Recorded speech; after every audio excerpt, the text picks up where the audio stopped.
Hey everyone, you're listening to the official podcast of 4playernetwork.com. Check us out at that address for everything you need to know about our community, monthly giveaways, and nightly live streams. You can even support us on Patreon at patreon.com/4player.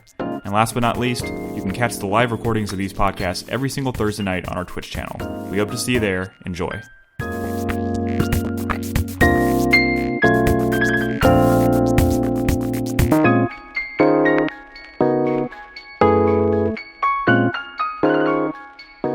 Welcome to 4Player Podcast. This is episode 640. It is April 30th, 2020. It's the last day of April. My name is Nick Henderson. I am joined tonight by Brad Simons. That's me. Christopher Guthridge. That's me. And Christopher Davis. Hello.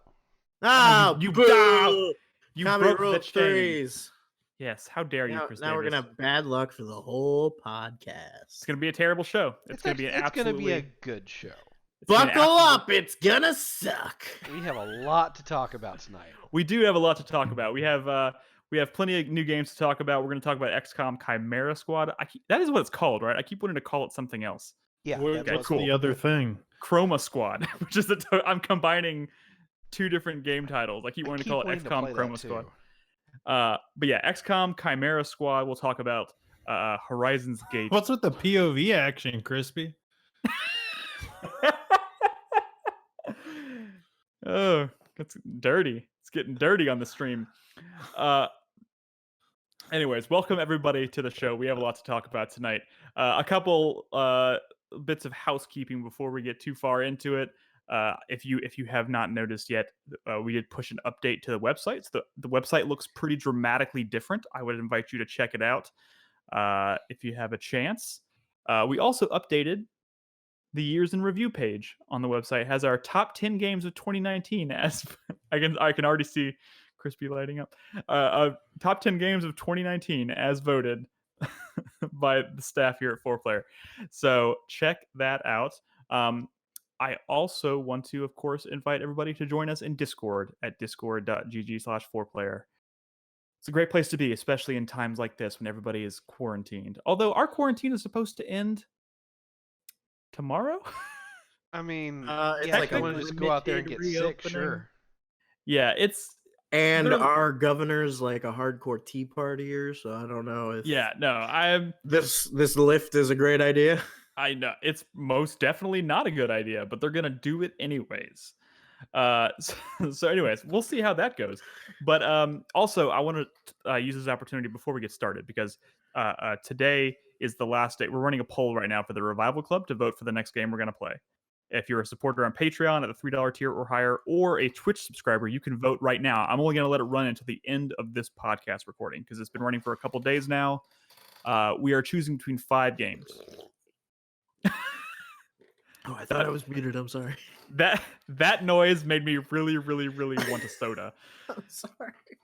Which I might go get here in a minute. Anyways, we're picking between 5 games. The games are Bully, Vanquish, Psychonauts, Okami, and Sly Cooper and the Thievius Raccoonus. So we're gonna run the next game. Pick Bully.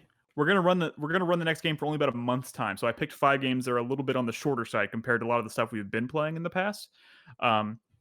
So the poll is open. If you're a supporter, you can go to the nominations channel in Discord under the Revival Club tab, and there is a pinned message in there that has the link to the poll. So go get your vote in before the end of the show. I will announce the winner of the game we'll be playing in May at the end of this episode. So isn't Okami like a 30-hour game? Yeah, it's like 30. I mean, but like people have been picking. We've been picking like 40 to 30 60 hours. It's pretty long. And ironically, last I checked, it was winning. So who knows how this is going to go. But yeah, Okami is a little bit longer. But anyways, go get your vote in. I'll announce the winner at the end of the show. We'll see how that goes. But now let's get right down to it. Video games. I'll do feedback here in a second. I want to check how are you guys doing? Anything new to report? Brad? Nope. No, Crispy? No, it's nothing new? Same old shit, Nick. I've been productive. I actually put together a DVD shelf that I got for Christmas, and then we've reached that point in the quarantine. Hung up my wonderful Ace Combat Atlas poster. You have an Ace Combat poster? Like, you have an Ace Combat Atlas, yeah, poster? the Like Atlas of like the world. Is that framed? Yes. Atlas. Doesn't Oh Ace my Combat God, take place that frame costs like in the a real fortune world? now. Yeah, isn't that just a map of the world? Yeah, is it No, Google it's Maps? not. It's not. Wasn't like a feature of one of the games that they had like super realistic maps of Miami? Did that I no. mean, kind Did, of. did Yeah, that that was one of the features they were doing, but like, only one of the games Absolutely. actually takes place on our Earth. Like, What the fuck the does rest that of the mean? franchise takes place on a planet that the developers call Europa. Strange Real. And it isn't, I'll put the camera up and I'll show you what it Ace looks like. Combat. Yes. Yes. I want to know what that frame cost. I mean, I my guess- mother made it for a Christmas present. And in so- Strange Real, they Oh, have okay, fine. F-15s and like. yeah, It's just an alternate world, just an Crispy. alternate. Okay, world. Some but- things exist there, some things don't. I'll show you during the break. It looks Can really we nice. can we like just make this podcast all about Ace Combat lore? Because I am like Fucking sure. crazy. I'll sit and- right here. I've by this- realized by that this all three jet of y'all fighter are big lore fantasy. nerds. Chris Davis would be so down for that. Fuck yeah, I would, and several people in chat would be as well. A Several. fantasy kingdom ruled by There are jet dozens of fighters. us. All right, let's. I'm going to start by, of course, reading feedback. We don't have a lot this week. I was very late putting the podcast up because I was waiting to get the actual website update out before I posted the actual show. So only a couple comments. Our first one comes from Fuzzy Turd this week. Again, if you are listening for the first time and you hear us discuss something and you would like to contribute, chime in, leave your thoughts or whatever, go to 4playernetwork.com, find the post for this episode, and it usually should be at the very top of the front page, and leave us a comment, and we'll read it at the beginning of the show. So, Fuzzy Turd, and I want to preface this by saying that I think his comment got cut off in the middle of it, because it doesn't seem like a complete comment, but I'm going to start reading it anyways. I've tried to give him several chances to fix it, but he hasn't. So here we go. He does say, "Yo, the website looks clean," but he misses the yellow. So he had yellow on it. I'll add some yellow just for you, Fuzzy Turd. He says, "I was listening to some of your old stuff, and I'd like to request you to rename the Revival Club back to the Phoenix Download, because as far as," and then it cuts off. So I have Also, no idea. We did Psychonauts before, so that one shouldn't even be on the poll. We did Psychonauts before? Yeah. I mean, I don't didn't think do you played it because you weren't the best at playing our Revival Club games back in the day. When we first started, Now I am the best at playing our Revival Club games. You punk ass. So it's very it is very much eligible for the Revival Club. We never recorded a podcast about it either, I don't think. So we're gonna do it if it wins, anyways. Anyways, I don't know what his reasoning was, but feel free to update us later, Fuzzy Turd. And Slopdog says, "Oh damn, got surprised by the website's new looks. Like it. Really interested in how this whole Final Fantasy VII remake saga will pan out, especially as everyone looks back at it. What will be changed? How long the other entries will take to come out? How divisive each entry will be?" These are all distinctive, separate comments, so I guess we can address that one first. And we've talked a little bit, actually quite a bit, about kind of our thoughts on how this project is going to proceed and how bizarre and strange it is. But since last week, Square Enix has kind of come out and said that they're aiming to put out or make the next entries in the series shorter so they can get them out faster. yeah. And I feel like that implies several things. One that it's going to skew what people are expecting following this entry, and two, does that mean they're going to start going like they're not going to be physical releases? They're going to be like digital releases only for the remainder of the thing? That's not what it means. Nah, It no. means that they're never going to finish. That's what it means. Or that. I mean, I think it just means that instead of being a trilogy of episodic games, it's going to be like probably 5. but here's the thing. It's going to be separate full games that is not going to fit together like the game we were envisioning. That's my guess. I mean, I think at the end of the day, you're going to have a game that's through like the end of Junon next, and then there's going to be after they leave Midgar, it becomes very strange to try and figure out where the cutoff points are. Especially if you want them to feel like separate games, because you have to have these big like climactic moments at the end of each one of them. And well, they could just manufacture the climactic moments like they did in the current game, from what I'm understanding. Sure. I mean, the other development is, and we talk about whether this thing is ever going to finish or what's the likelihood we're going to see the next game anytime soon. Like this entry sold 3 million copies in its first 3 days of release. It's a tremendous success for the studio, for the company. I can't imagine it not becoming the biggest their number one priority is getting this thing out the door. I wouldn't be so sure. Look at Kingdom Hearts. Kingdom Hearts always sold really, really, really fucking well. That is true. All they kept doing mobile bullshit and little handheld games. And the difference is though that Kingdom Hearts was like a series where they would finish one game and that was it was like a self-contained thing, right? But this is parts of an existing RPG that's been around since the 90s. So people already know what they're expecting, what they're waiting for. It's not like they made a Final Fantasy 7 and now we're waiting for a remake of Final Fantasy 8. They're specifically waiting for them to finish this game. It's a little different. It's weird. This whole thing is bizarre, but it sold really well, and they're already starting to kind of talk about their plans. We'll probably get a better idea of what to expect sooner rather than later. Slopdog also says, best use I've gotten out of the DualShock 4's touchpad is flicking it left to right to go back or forward 5 seconds when watching a movie, a feature I honestly like. I did not even know that feature existed.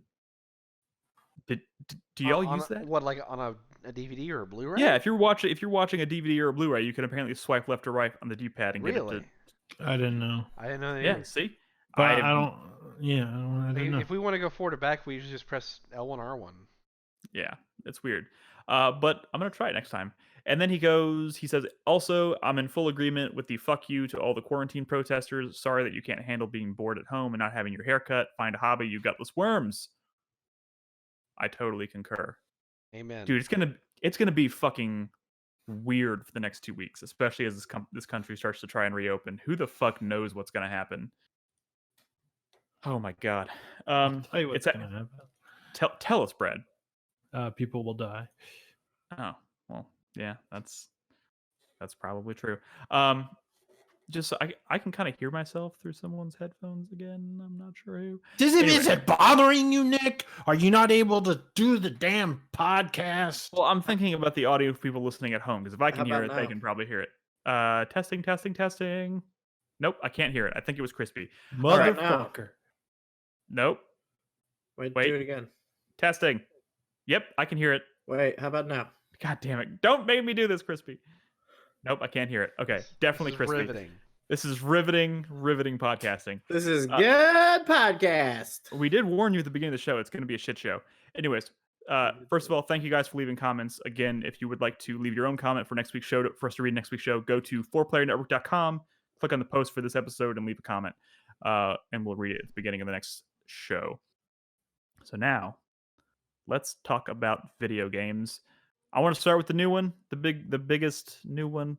XCOM Chimera Squad is out. This was a kind of a quick release that was announced and released very suddenly in the past few weeks, and it was released at a discounted price. It was was on sale for $20, $10. $10. It's $20 is the main price. $20 full Which price. It goes up to it was on tomorrow. sale for $10. Gotcha. So if you're listening to the show and it sounds like your bag, now might be a good time to pick it up. But anyways, this is I'm probably not the best person to sell it here. I've played the least of it out of all of us. So someone else take it away. Don't all try it once. I'm gonna let Chris Davis take it away. I only played a couple hours. I'm the feed's kind of fucked up right now, but I guess we can. Did Crispy play a bunch? Yeah. I played a few hours. I'm not sure what my hour count is. When I was on Steam, it said Crispy had played 6 hours. 6 hours. Holy shit! Sounds about right. See, there we go. Take it away, Crispy. Oh, me? This is on me now? This is all on you. Oh, so XCOM Chimera Squad is XCOM. There we go. Okay. Take it away, Chris Davis. So XCOM Chimera Squad, it's set 5 years after XCOM 2. It's okay, we 10 didn't mean years. Story. Actually. No, I'm just kidding. Go ahead. The idea is that XCOM eventually won the war against the Elders and the Advent administration, and they've disappeared off into space. And okay, so I have a question real quick. Yeah? As someone who did not play XCOM 2, yes. When this game starts, it kind of introduces it makes it seem like, at least from my perspective, I was playing, it made me seem like we lost, like humans lost the war? In XCOM 1, yes. In XCOM 1, we lost, and then XCOM 2 is all about like the alien occupation. Yeah. And, that's the resistance against it. Okay, and now they're kind of and now this is like after we've driven the alien overlords off the planet. Like all the alien species that they brought here and like engineered to use against us are like stuck on Earth, so they just get integrated into human society. Yeah, there we go. This takes place in City 31, which is like kind of the nexus of this whole integration movement. Yeah. It's like the most integrated city on the planet between like humans and all the different alien races. So you play Chimera Squad, which is a squadron of an agency called the Reclamation Agency. Yes. They work for XCOM, which is now like a global like kind of security authority. Yeah. And their whole thing is that they undertake missions to capture and acquire alien technology, like restricted alien technology that's out, just like out in the world. Yeah. And they function like a SWAT team or even like Rainbow Six. Yeah. So that's obviously the biggest like immediate thing that I notice is all of the missions that I've only played like 2 missions so far. But they all start very much, they're framed like you pick members of your squad. Very much, it feels very much like a SWAT team, like you said. Like you're picking, they have different strengths and attributes, whatever, that you take into. But you're going on missions, so they always begin a mission by you're going into like a very like a tight location, and you're like breaching. You're breaching doors and windows and stuff. And that's every kind of encounter begins with a breach. Yeah, and that's what kicks off each one of the battles. Yes. So it's a little bit of a different twist on the XCOM formula, but beyond, once you do the initial door kick, it feels very what we're used to, I guess, or what we're more accustomed to as far as XCOM, right? Yeah, it's more like mini maps strung together. That's the weird thing, like counters. Yeah, so as you're playing a map, like enemies on a map may run like flee into another section of the map, and you have to do another breach, which, to be honest, I've only played 2 levels, and my biggest complaint, so like I was enjoying it, it's fun, I was like already getting kind of annoyed by how frequently I had to do the breaching thing. Maybe that's like the big hook, but it gets more complex. It gets more complex. That's the big hook. That's probably why I'm not the best person to be talking about it, because I've only played 2 missions. But all the missions in the game have a maximum of 3 encounters, so 3 breaches that you need to do. Yeah. And it's not just like those early experiences, like where enemies will try to flee the area, and if they do flee the encounter, they will appear in the next encounter. Yes. With the same health and status. Yeah. But just beyond that, it's just mini XCOM experiences with more character-specific abilities. They're almost like hero abilities in a way, if you look at them. I also like, too, it seemed like part of the strategy at the beginning of each encounter is to obviously pick who is going to breach where, because there could be multiple breach points, like a door, a window, a wall, like a breakable wall, things like that. And also what tools they're going to use as well. Right. Yeah, so depending on who you pick and what tools you choose to use, it may give you stat boosts or different perks that take effect as soon as you breach. Stuff. Yeah. Once you really start getting into it, like all the characters unlock their own unique breach abilities too. So like the dude with the shield, I can't remember his name. Cherub. But like Cherub, yeah. So like Cherub has one where like when he goes through, he'll pull aggro from aggressive enemies. So anyone who's like not going to be surprised by the breach and is going to attack the team, he will pull aggro, and the first attack that he gets, he's completely immune to. But not only that, but on top of that, he gets a charge boost to his shield, which he can do. His whole mechanic is about building up charge and then using it to like dispersing it like in a shield bash on an enemy to knock them Yeah. out. Because that's So- another big thing too. Is like, well, I mean, I don't remember in XCOM if there was much of a reason to do this very often, but because you're like law enforcement, you can end most encounter. Like you can take down enemies by subduing them, like by just Yes. knocking them out, and you get more points, or you get intel, which is one of the main resources for capturing enemies alive. Right. So I haven't had a lot of opportunity. I've captured a few enemies, but again, I've only done 2 missions, so I'm not entirely sure. What kind of intel do you normally get? Like, how does it benefit you in later? Well, it's a encounters? currency. It's something like you a- use it's No, for- intel's a currency that you use to buy stuff. Yeah. Oh, That like gotcha, okay. important stuff. Like you need intel to buy from the black market dealer that gives you like really good equipment without having to spend time and money building it. You also use intel to produce field teams. produce field teams and to undo like when like the I forget what they're called, but like when the enemies or whoever, like whatever enemy faction you're going against, like takes dramatic actions, like in the meta game, where they're like, oh wait, I might be thinking of a different strategy game. Shit. Been playing too many strategy games? Yeah, I did play another one actually that had something I don't remember, but I don't know. Never mind. But yeah, intel's an important resource, and it's one of those things that like it's definitely worth trying to capture enemies alive to get more of it. In XCOM 1 and 2, capturing enemies was a gateway to better technology and equipment for your troops. But in this, it's more of a gateway for climate control the populace in the city, and purchasing some minor things from the scavenger, who's a black market scavenger dealer. market. Yeah. So one thing I've noticed, again, my impressions are going to be very early, and maybe this is also just the byproduct of me not having the most experience with XCOM 1 and 2. Definitely more so XCOM 1. I played more of.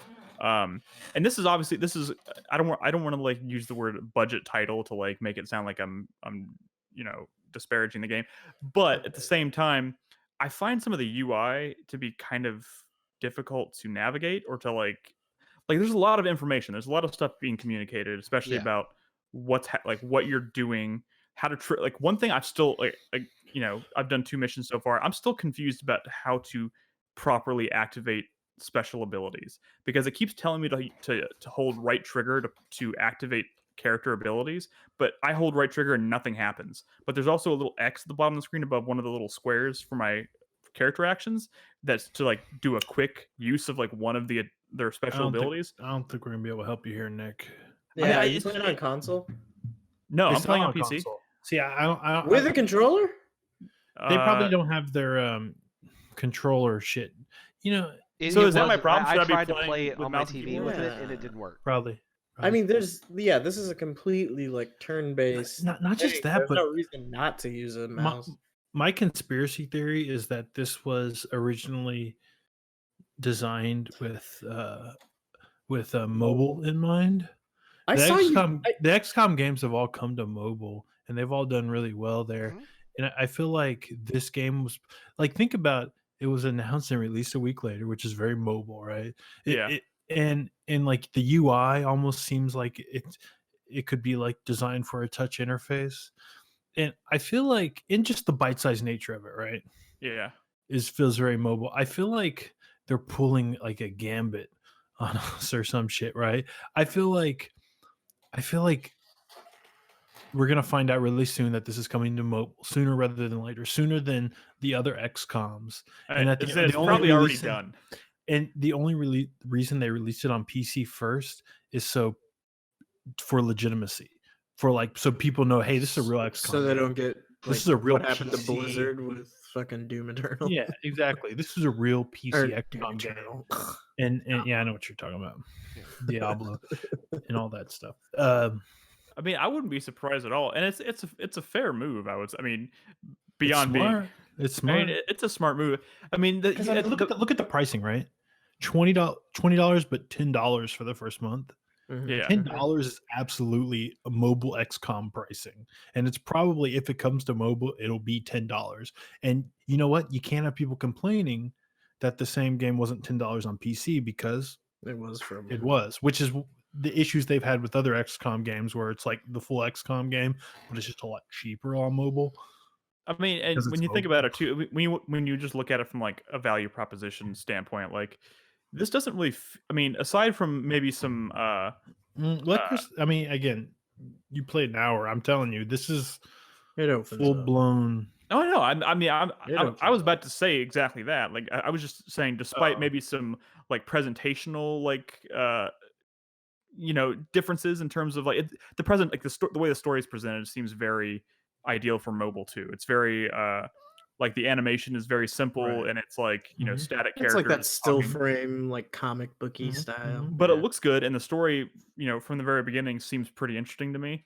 But aside from that, like it feels very much like what we've come to expect from a full-blown XCOM game on console. So value proposition wise, it's kind of a no-brainer. There's a lot of metagame stuff that happens just like in the previous 2 XCOM games. Granted, I mean this is built off of XCOM 2, so it's using a lot of the same enemies, a lot of the same level geometry and things like that. Probably just assets in general is probably a lot of assets in general, yeah. But it's, I mean, other than that, like I would say this is more akin to like a full-on standalone expansion to XCOM 2. Yeah, but probably. I think it's worth it. I mean, I beat it the other day. I put 25 hours into it. 25 hours for a $10 or $20 game is pretty fucking good in my opinion. So yeah, absolutely. And there's plenty of strategy here. Like there's a whole shift in this game compared to the previous XCOMs on timeline management and the order you take your turns with enemies. It's all like hard locked in an initiative order instead of like XCOM turn, enemy turn. Yeah, but this time around it's it's character and enemy turns, and you have the ability with several characters and a standard ability across all the characters for every mission to manipulate the turn order. So with Verge, for example, this character I'm playing with is right now, she has an ability called Cooperate, in which she can give a free action to any character every 2 turns, I think. I mean, it seems really cool as far as like kind of flipping just the general flow of an encounter on its head compared to previous XCOM games. Like introducing a turn order I think is actually really interesting. It's a very it turns it into a very like different kind of tactics game. I feel like that sort of shift, but from like I've seen other strategy games franchises do it over time, where it's like they go from like everybody move at once to everyone sort of take turns. It's sort of you sort of have to think about like your threat becomes the next person who's going to act instead of everyone focus on like whittling down one enemy. You know what I mean? It's much more immediate. Like, you're trying to mitigate like the short term emergency that's coming up, as opposed to. Can enemies manipulate turn order sometimes as well? In some ways, they can. There are some later game enemies that I think have the ability, the stasis ability, for example, which will pretty much cancel out your turn for that character. Yeah. But not so much. Gotcha. So so most of that's gonna fall on the player characters. Yeah. I do feel like like what Brad was saying, this one feels much more. It feels much more like you are actively like plugging leaks. Like you're much more reactive in your decision making than maybe you would be in previous XCOM titles, where like you're coordinating your whole team on a single turn. Because it's not as clean. Because in previous XCOM games, if you played really smart and clean, you can make it to where like the enemy just really can't do anything. But since they're always getting a turn, you can't play it. And like it's devastating. Like an enemy turn can be devastating. Yeah, it absolutely can. But like also like classic, XCOM 1 and 2, like that classic clean gameplay of Overwatch crawling and slowly advancing and drawing the enemy into your fields of fire. I mean, it's effective, but it also gets kind of boring after a while. Well, Yeah. Yeah. They tried to I think it mitigate that plays better something with these too visual with like timed turns. events. But like, did you use Overwatch as much as you did in previous In this, XComs? no, Yeah, not nearly as much. because that's Overwatch is like inherently a defensive like action, but when you're in these very tight closed spaces and the enemy's gonna go immediately, it I mean it, Overwatch is designed for like people, like moving into your position, right? Into your field of view or whatever, or getting into position. But everyone's already in position. Everyone's already in cover really at the start of an encounter. So what is Overwatch going to do when they're already in cover and they're just going to pop out and shoot someone? It's not that kind of Overwatch, right? So it's like, what's the use of I don't know. I disagree. I feel like I've had a lot of like I'm getting to the point where like encounters are getting difficult and I'm like restarting most of them before I actually clear them. And in a few of them Overwatch has been the deciding factor where it's like yeah. especially in maps where it's like there are multiple rooms and like you have to stop the enemy from like interacting with a interactable or like something like that when it's more objective focused rather than just like subdue all the enemies.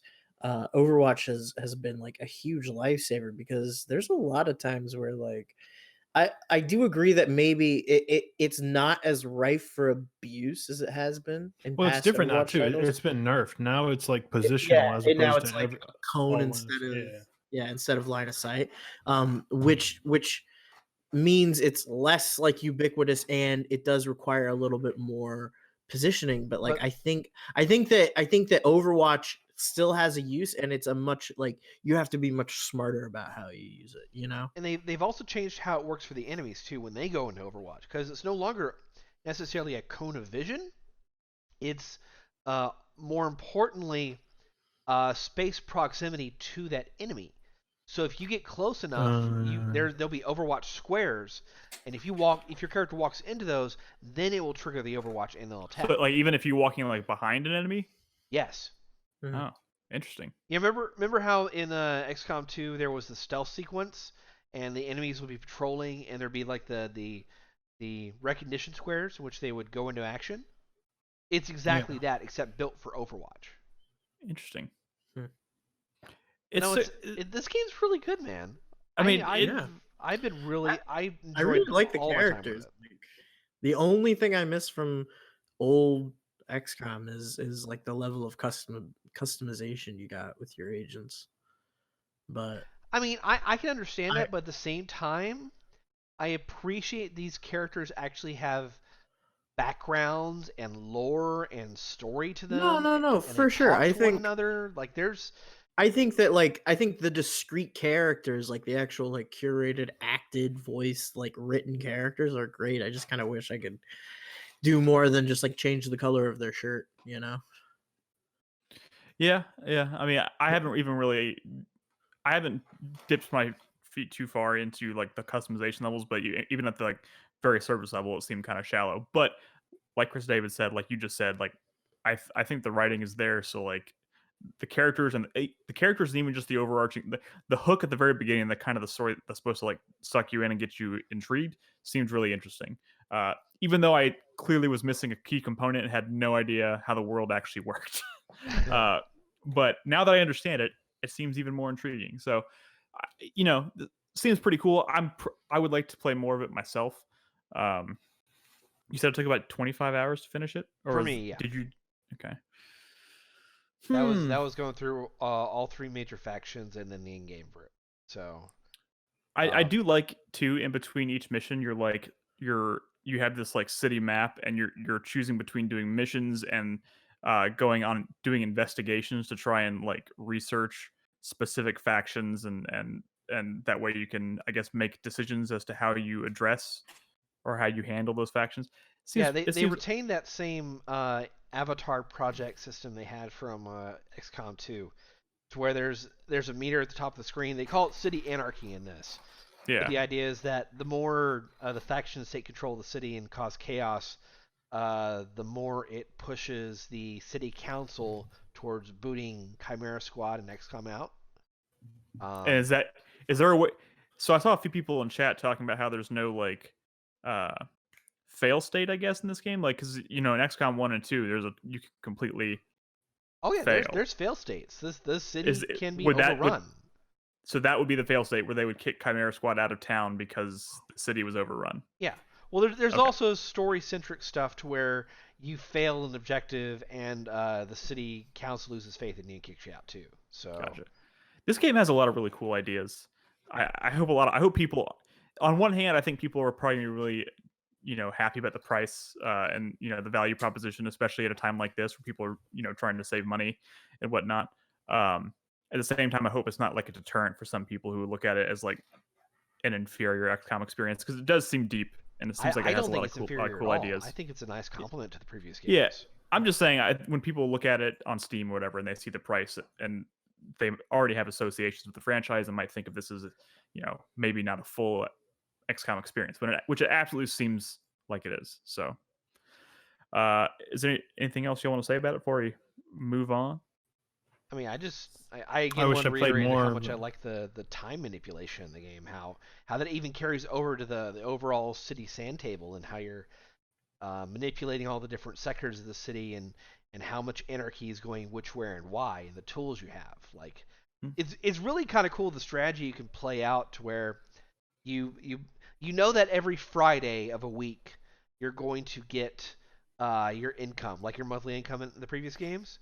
But with that, with the ability of assigning field teams to each city sector, you can also manipulate how much you get, as well as bonus conditions on what happens on certain days of the week, or what you'll get by playing certain missions in certain districts.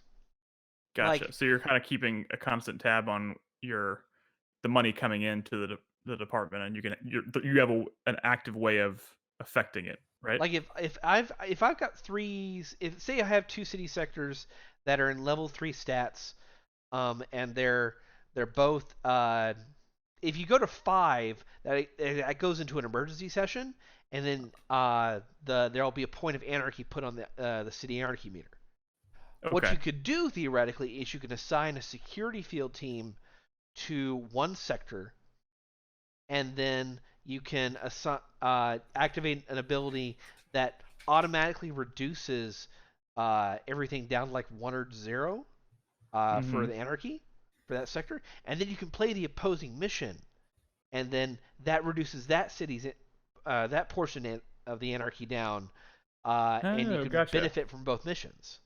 That's pretty cool. So you're kind of like doing your best to like micromanage the anarchy of the entire city for the sake of pulling in more money. Yeah, like I've let sectors go up as to 4 or even 5 sometimes, because I know that when Friday comes around, there'll be a automatic a bonus that'll kick in that will knock it down like 2 levels.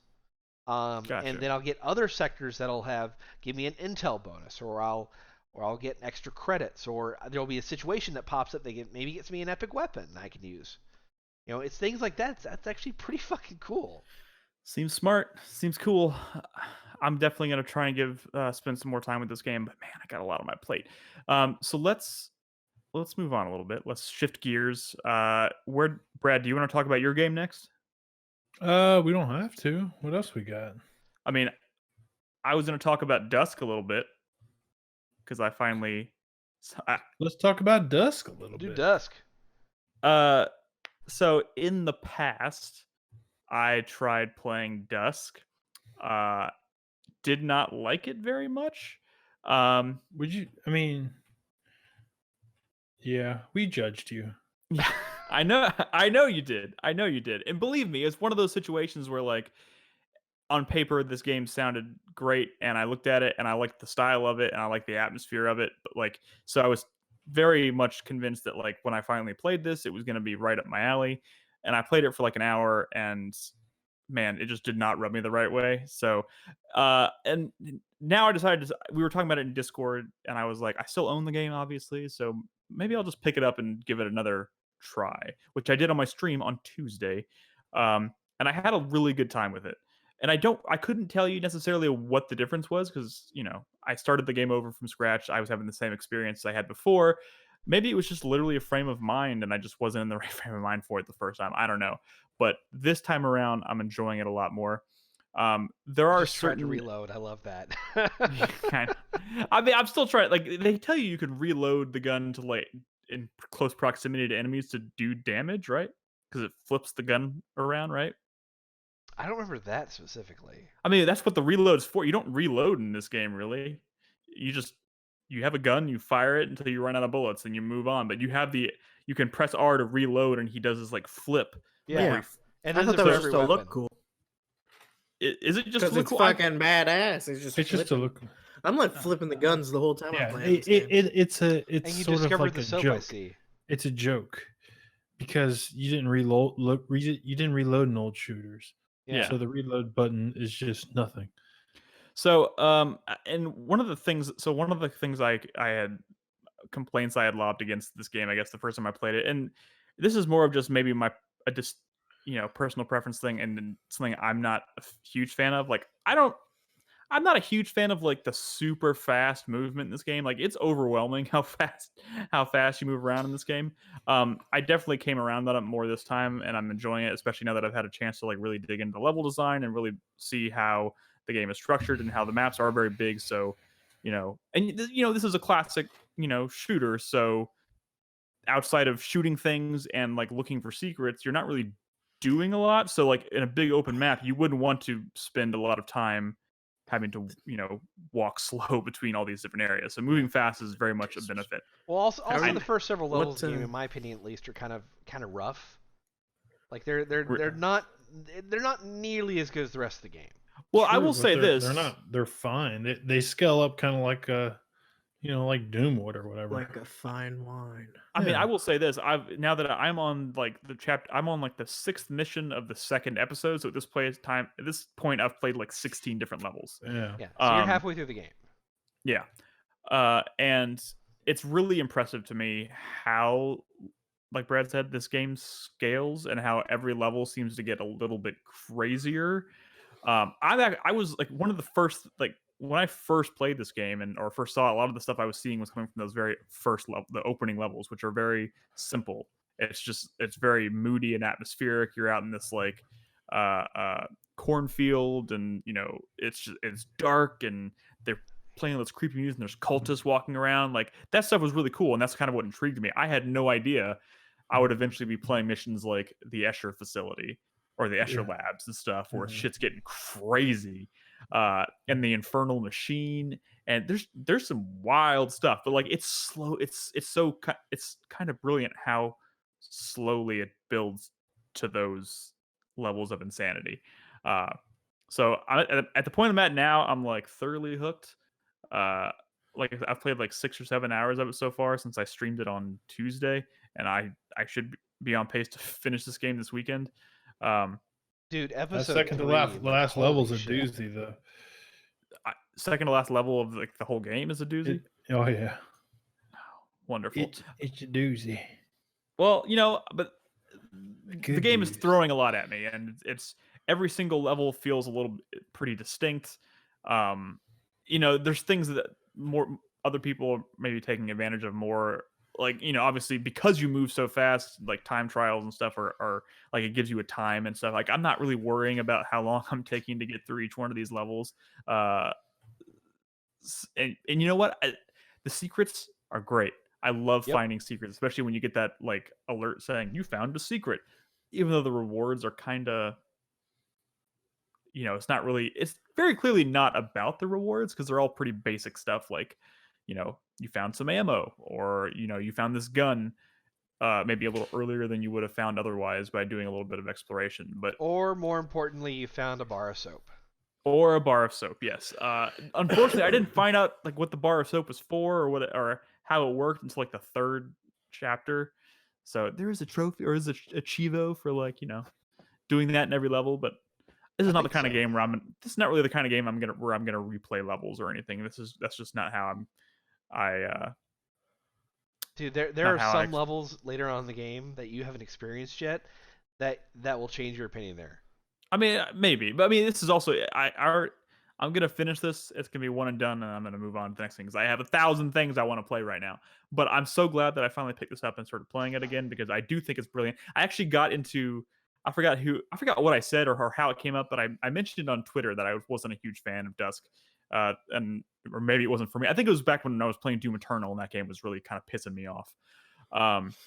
But the developer of Dusk like tweeted at me and was like frowny face, and then all of a sudden I started getting like mentioned by all people on Twitter, just like who probably have no idea who I even am, and just you went viral for hating on Dusk. Let's be clear, Nick. It was a bad take.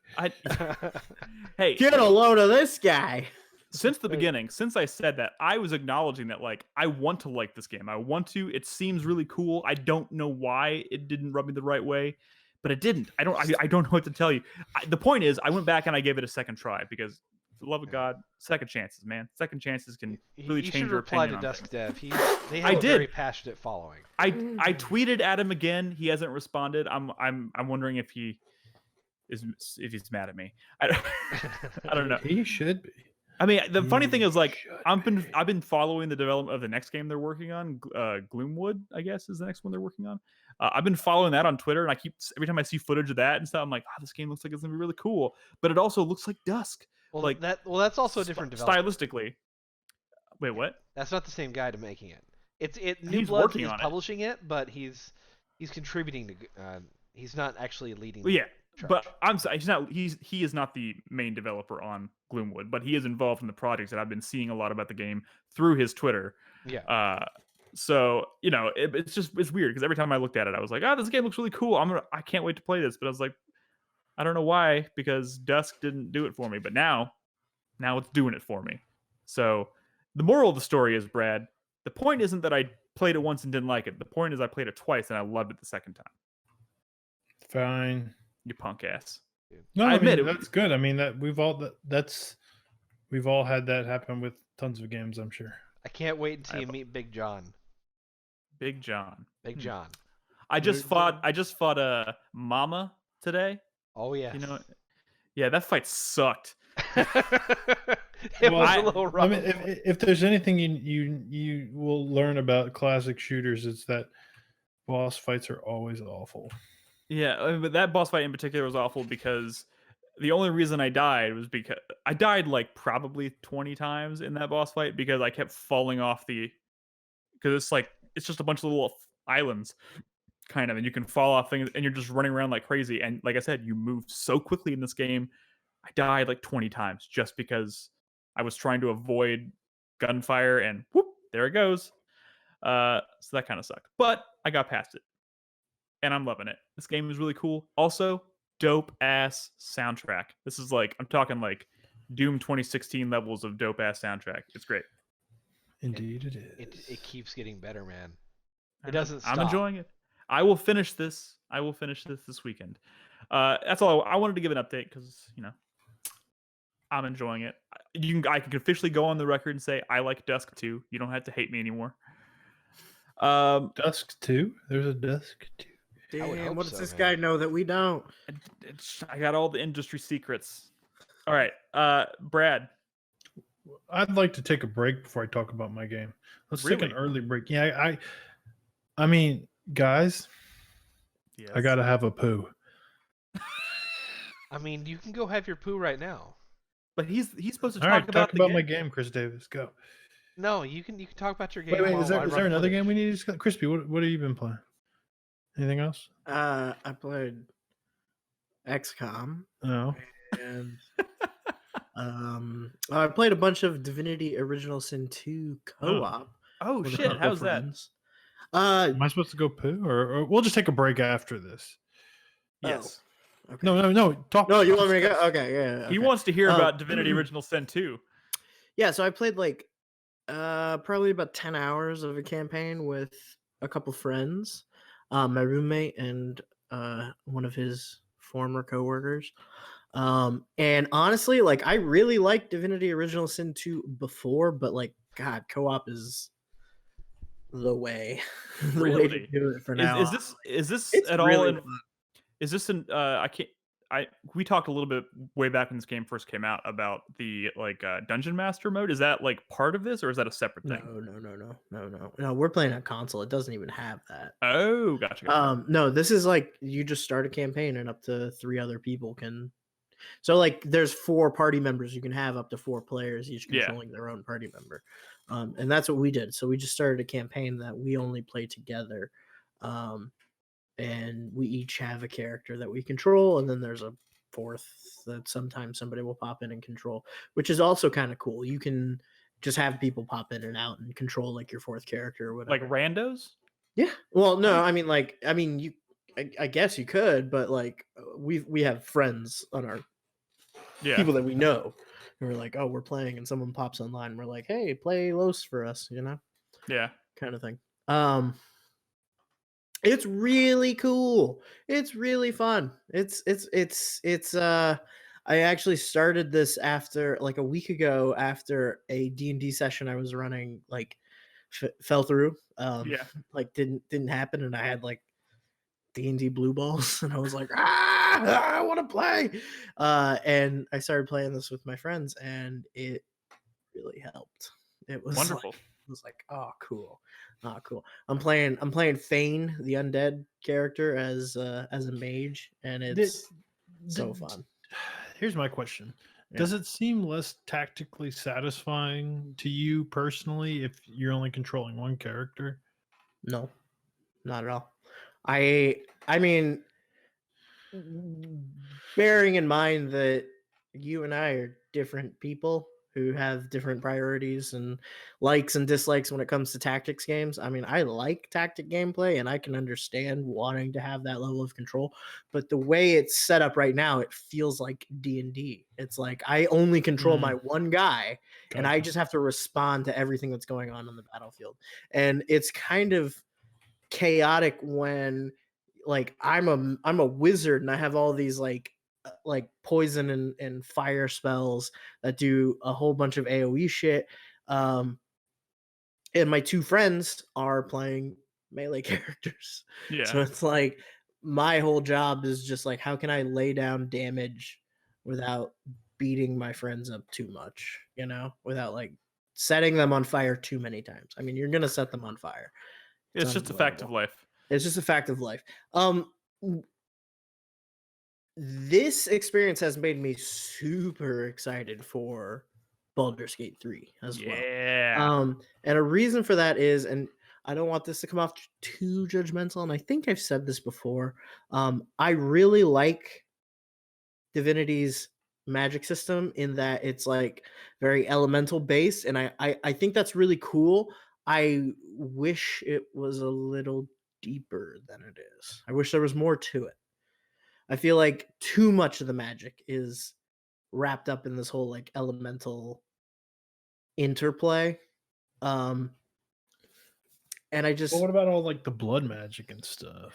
Yeah, the blood magic stuff is cool, and things like I'm kind of like gravitating towards like less elemental stuff. Like blood magic stuff is really cool. I started getting into polymorph because that was like what I felt like was more like, oh, this is just weird magic. It's not. Dude, it's not. One of the earliest combos is to use the spell that like I forget what it's called, like 1,000 Cuts or something, where every step they take a bunch of damage, and then you turn them into a chicken, which makes them run away. Yeah, and then they'll run away while taking a shit ton of damage. I think they nerfed that, but like that's really cool. Cool combos. Dude, apparently it's about combos and the reactivity of everything on the battlefield. I think that stuff is really cool. Like, don't get me wrong. I do think that the elemental interplay is cool. I just think that like it's so dominant in the magic system that like I feel like sure. Yeah, I just 40 years of iteration and stuff. Well, yeah, and I mean that's true. Like I don't think it's a problem. I think it's really more just like a personal preference for me. it's kind of weird when like I'm looking up builds and stuff and I keep seeing things like Frost Paladin and shit like this come up and I'm like, that's a really cool idea. Why, like, oh, that's really neat. Like, what inspired some guy to make like an ice themed paladin? And it's like, well, I mean, the only reason he did that is because all the healing spells are Hydrosophist, so you just end up, it's just like a natural extent. Like I just think I think there's too many things baked into the elemental system that like didn't need to be. And like you could still have those interactions between fire, water, electricity, poison, all that shit. But then if there was more like neutral spells or more like kind of out there stuff, I think the whole thing would feel a little more robust than it does. But it's still really fun. It's still a really well like thought out system, and those interactions when they play out in a very dramatic fashion, it's like super satisfying. But I'm like I really think that like the one thing that's going to make Baldur's Gate feel different than Divinity is specifically magic, like, and just how completely different that's going to be. Yeah. And I'm really excited for that. For a hot second, I kind of forgot that game was very recently on our minds because of, the big reveal and everything, but I'm thinking about it again. It was supposed to go into early access this summer, but ooh, yeah, I wonder how that's going to be affected. Yeah. Huh. Interesting. Cool. Well, glad you're enjoying that. That's still, man, I installed that game with the intention of playing it. That's really cool. Like a month ago. If you can get past those ugly ass elves, it's really cool. Are the elves ugly? Okay. Shit. I need to Google image this. All right. I hate the elves so much. We need to take. They look like plant people. Yeah, they look like gangly freak plant people, and they eat people. I don't like the elves at all. I don't like the elves in Divinity at all. All right, I'm looking it up right now, just because I have no idea what you're talking about. I mean, the best character in that game. Their whole style. She's a great character, but she's not a great character because she's an elf. Boom! There it is. Their whole style is. I had sex with her and she was great. Their whole style is like, you just think they're gross. Is plant-based and like, so they'll take normal cool like pieces of equipment and then there's like an elf style for them that's different than the others and that makes it look like it's made of leaves and shit, and I don't like it. Like if you go look on the Steam version, like the workshop, like a lot of the top like there's a few in like the top fucking that's just because mods that are just like turn the elves clothing normal and but that's the equivalent of like shit. Smooth face. They're not pretty enough. I want them smooth. Dude, they're so stupid. They're the worst fantasy elves I've ever met. Can we back up for a second? What is smooth face? Okay, I don't want to face mods. Their faces are wrinkly. I mean, every PC Western RPG on the planet has a bunch of people modding them so that the women look prettier. Wow. Don't let me in with those people. These elves are to a man, woman, and child. Every single one of them looks bad. All right, and on that note, let's take a short break. When we come back, Brad's going to talk about Horizon's Gate. Then we're going to go over some news, of which there has been some. A new Assassin's Creed was announced. I'm sure y'all are all very excited to talk about that. We've got all the juicy deets. And then I got some community questions and whatnot to go over. So if you're watching us live, don't go anywhere. We'll be right back. Brad, you can now go poo. It went away. What? It went away. Well, it's too late. We're doing this break.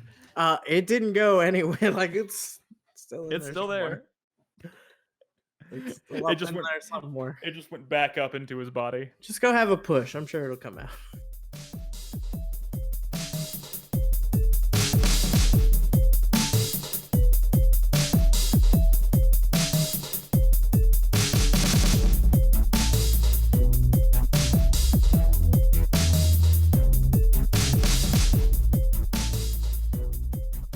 Hey everyone, welcome back to the show. Brad. What's up, dude? How did it go? How did what go? Everything come out okay? I don't know what you're talking about, Nick. I'm sorry. I don't know what you're talking about. Doozy of a toozy. I'm sorry. That's inappropriate. Tell us about... This podcast sucks. No, this is the part where you say it's a shitty podcast. It's about to get better. It's about to get better. Tell us all about Horizon's Gate. Do y'all want to really know about Horizon's Gate though? Brad, I think you underestimate how many games you've convinced me to play. This is definitely not about convincing you, Nick. I'm not saying I'm gonna play this. I definitely won't. You are definitely not gonna play this looks bad. You're a graphics slut. I don't want to hear about it. Oh, it's got bad graphics? It's not for graphics. So sluts. ugly. It's also tiny. Wait, yeah, our thing's all. This is almost as bad as Divinity Elves. Our thing's still fucked up. Oh no. Let's keep going. Don't worry, just keep talking, Brad. Do we actually overlap the gameplay? Like maybe. You guys. Oh yeah, drag it to the bottom, make it big. That's what she said. We're recording. You're still overlapping the gameplay. Move it down farther. Yeah. So this is the game. See, look at the ocean. Look at the ocean. This is beautiful. A game where you're sailing across the ocean a lot. There I am looking at my map. It's a very big world. So I've actually heard about this developer before. They made if you go into the deep dark recesses of the internet where people are talking about strategy, tactical RPG jimmies, like Fail Seal might be on that list now, right? But there's one several years ago called Void Spire Tactics, and that one is often considered. Yeah, it's a deep cut. It's a true tactics RPG jimmy, and the reason people like that game is because you had a lot of like customization, a lot of cool like classes and stuff, and lots of interactivity and reactivity in battle. You can think about, like we were talking about Divinity, right? How you have like various elements and states, and they're like interacting with each other and like popping off and stuff, and interacting with shit in the environment and whatnot. This stuff makes sense, right? Where like elementally, right? That sort of thing in the various states. Like you can be wet, and if you're wet, it might take more ice damage or whatever, or if you're hit with lightning, it might evaporate it's to some extent it has that, but then it has some of the like a lot of the movement based like tactics of something like Into the Breach, right? So kind of take those philosophies together and have a tactics game with a lot of customization and stuff, and it was kind of a beloved by few, but the people who played it said, oh wow, this is actually, even though it looks really old or whatever, or simplistic pixel arts if you're shallow, right? But the visual style actually grows on you. Well, anyways, they sort of like took that game, that sort of style of combat, and it's very similar. I think this might even be in the same series, but then did like an open world like seafaring game, right? Which it still has all that combat, still has all those classes, still has all those interesting systems with like really good loot and stuff. But now it's like the ocean-faring adventure. So now you're exploring this ocean, visiting all these towns. There's all these systems. It's a little Mountain Blade-esque even, where there's like you're trading like resources. You're getting more ships in your crew. You're hiring people, but they have like daily upkeeps and stuff, and you're like outfitting them, and you're kind of building like a whole crew of pirates. There's factions. You could choose what faction you want to join, do jobs for them and stuff. You're just trying to like make a certain amount of money, but you have to buy food. More food, the more people you get in your party, that sort of thing, to man your ships. So they took that tactics game and made this cool like seafaring adventure, which is actually an homage to like an old 90s game that's was similar, called, I think it's like Uncharted Waters or something like that. So it's sort of that developer taking what they've done and like were successful before, and then grafting it onto like this sort of grand ocean faring design, which is very much an homage, right?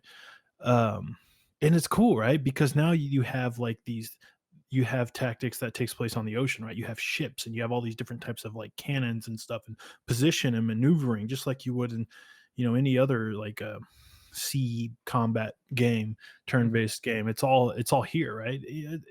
It's a little simplistic at first, right? But then I started seeing all these like new cannon types and hooks that let me like board. And right now I've been boarded by the enemy, and I only have like a few people manning this ship. I can hire more people if I want, but I've been boarded by like 6 people, and I've only been like manning a ship by like 3 people who I didn't even really like level up that much, and it was like very harrowing. But if you look at the time bar at the top, different boarding hooks, well, they're only boarding like for so long before it like lets go. So sometimes you could just sort of run away from like people boarding your ship and wait till they sort of stop boarding.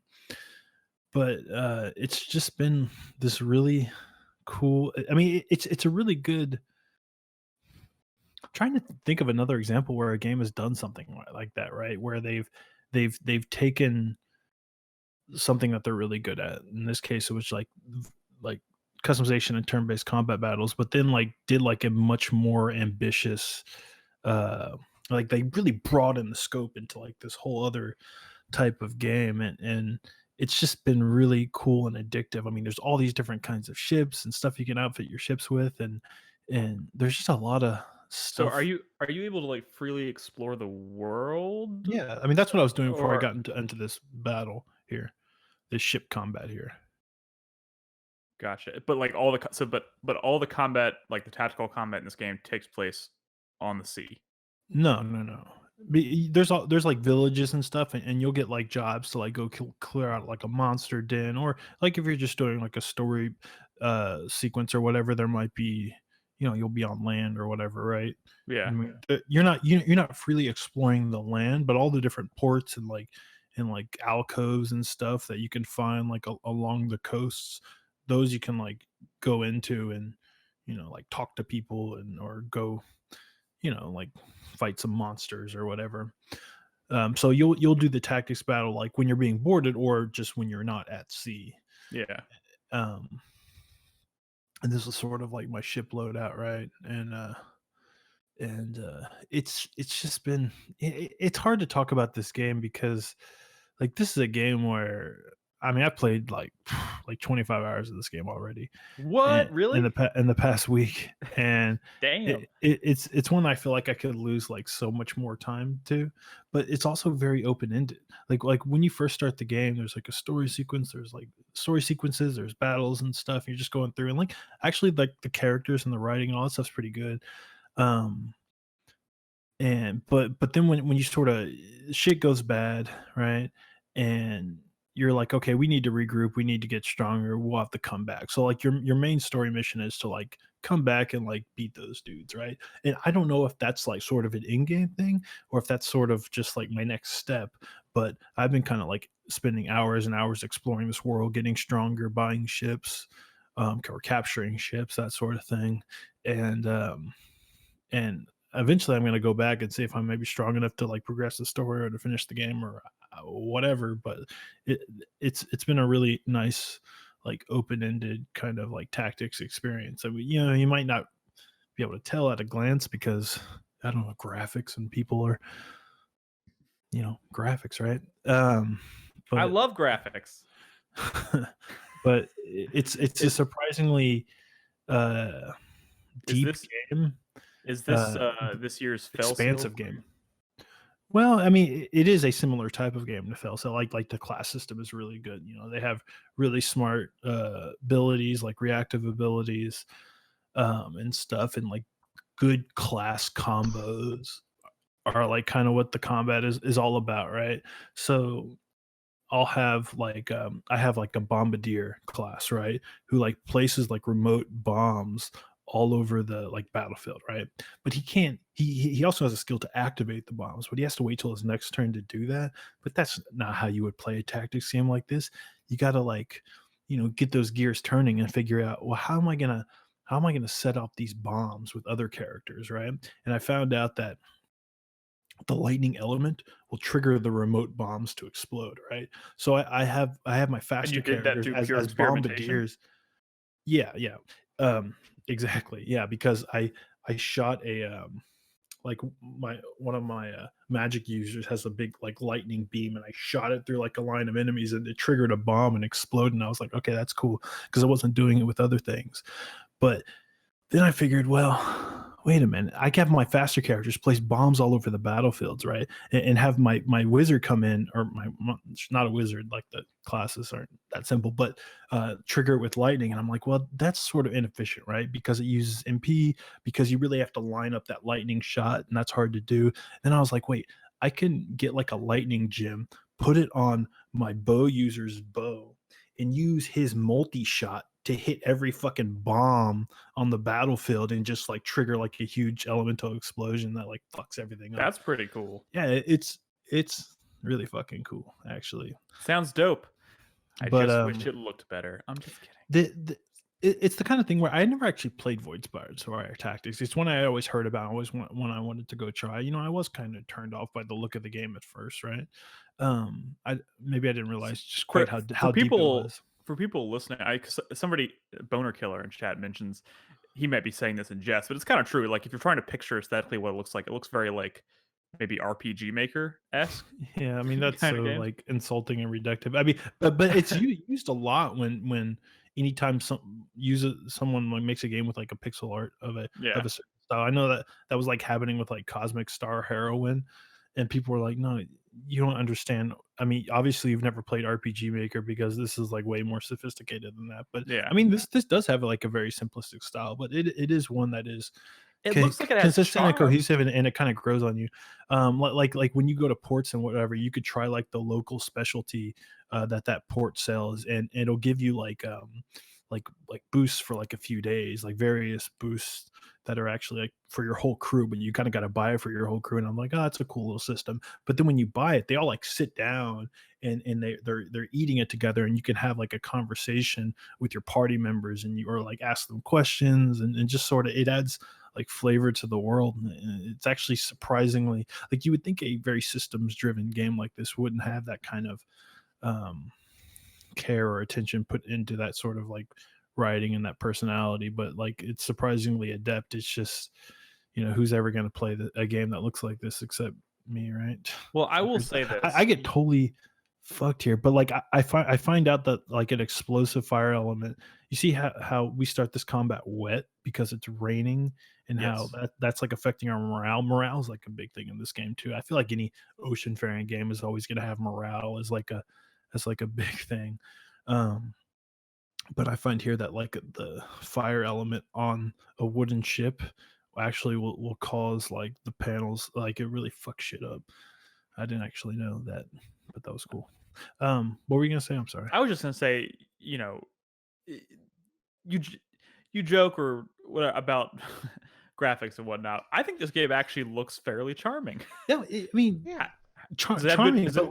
Does it have good music to go? Oh, really good music. And there's like all these like towns and port towns and stuff, and they all have like their own songs. Music can make the biggest difference, and especially in a game like this, where you know, if someone may not be, you know, if someone's not into the visual style quite as much, like music can go a long way. I lose a weapon. Great. One of my class combos I like to use, I sort of like, oh, this is cool. Like, because the monk has all this stuff where you can really buff the damage of like bare fist, right? And even put on a support skill where you'll, you know, do like a second punch for like slightly less damage and that sort of thing. And I'm like, well, that's cool, right? But then there's the gladiator class, right? Who specializes in throwing his weapons, which literally he'll throw them and we'll have to go pick them up in the battlefield, waste a turn picking it up and re-equipping it, right? So I started pairing that with the monk ability, right? Where I have all the boosts that boost my barehanded damage. So I'll go in dual wielding. I'll have one-handed weapon, right? And I'll throw that. And then I'll have a two-handed weapon in my other slot, which I couldn't use, but now I can because I've lost one of the weapons in one of my hands, and I throw a two-handed weapon. But then I have monk stuff on there. So instead of wasting time picking up and re-equipping those weapons, I just start punching the shit out of people.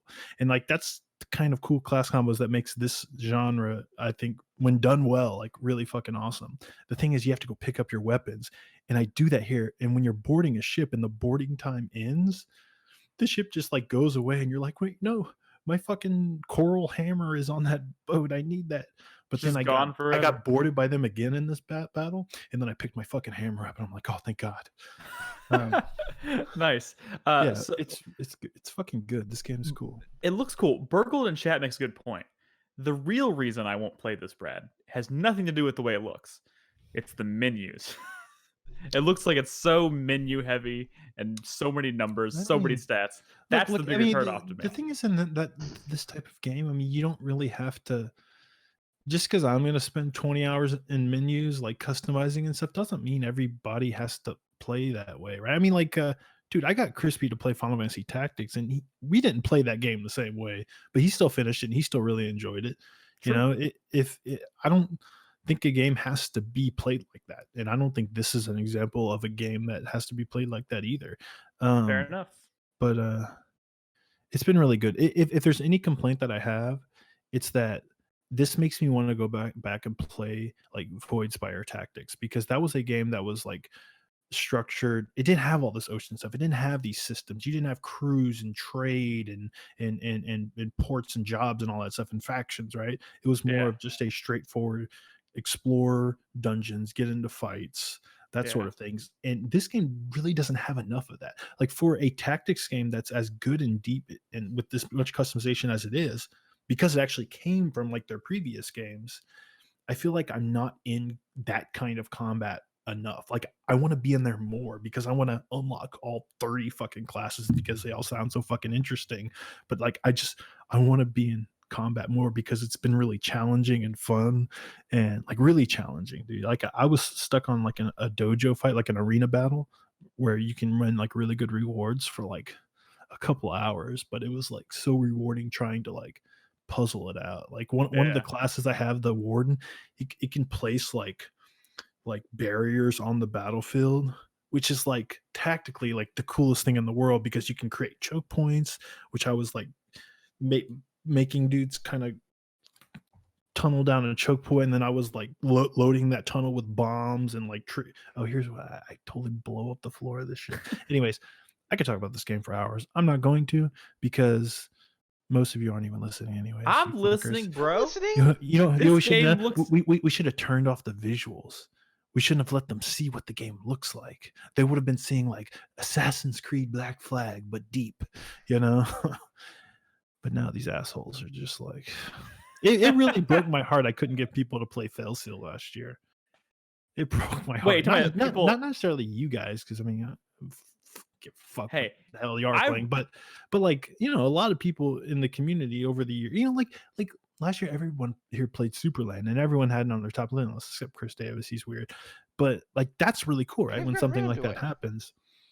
I wasn't expecting that to happen with Failseal, but usually there's a lot of people in the community who like try a game out that I really heartily recommend. But man, I wasn't getting much there, and I feel like it had a lot to do with graphics. So I feel like I have this graphics chip on my shoulder now.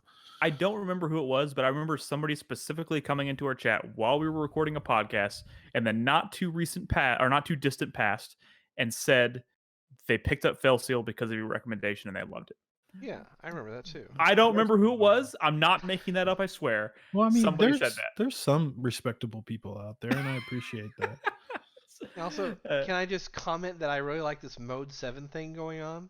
Oh, yeah. Horizon's Gate. Because the Horizon. Yeah, no, that's great. I like it. Such a bad name, though. Jesus Christ.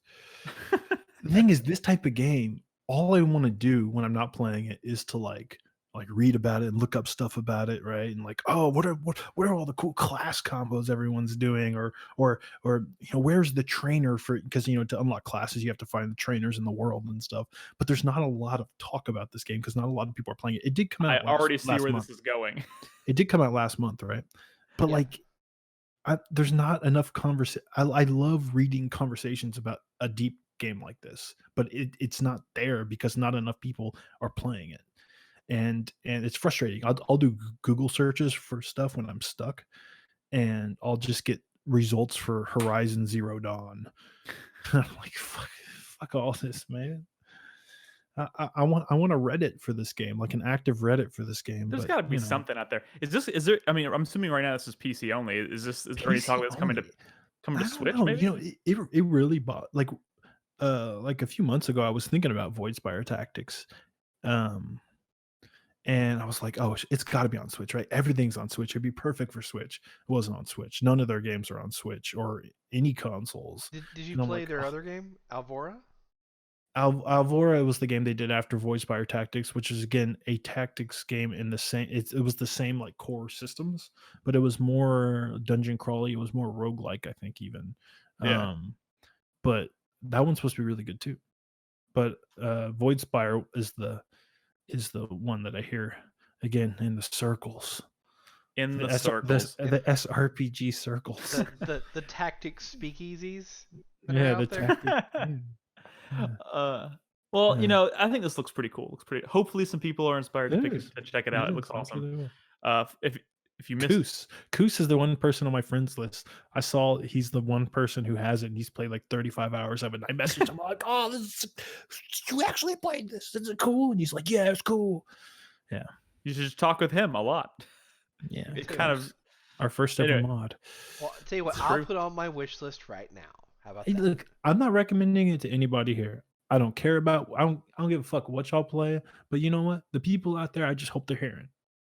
I won't be offended if you guys don't try this. This is not what this is about. I'm just excited, and there's people out there that are like me, who want to hang out in menus. No, you don't have to be that person. You know what? Let's move on. All right, let's move on.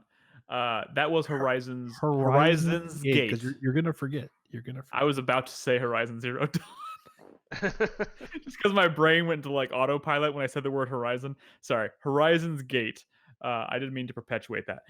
Anyways, so can I make a few quick mentions? What? Yes, you can.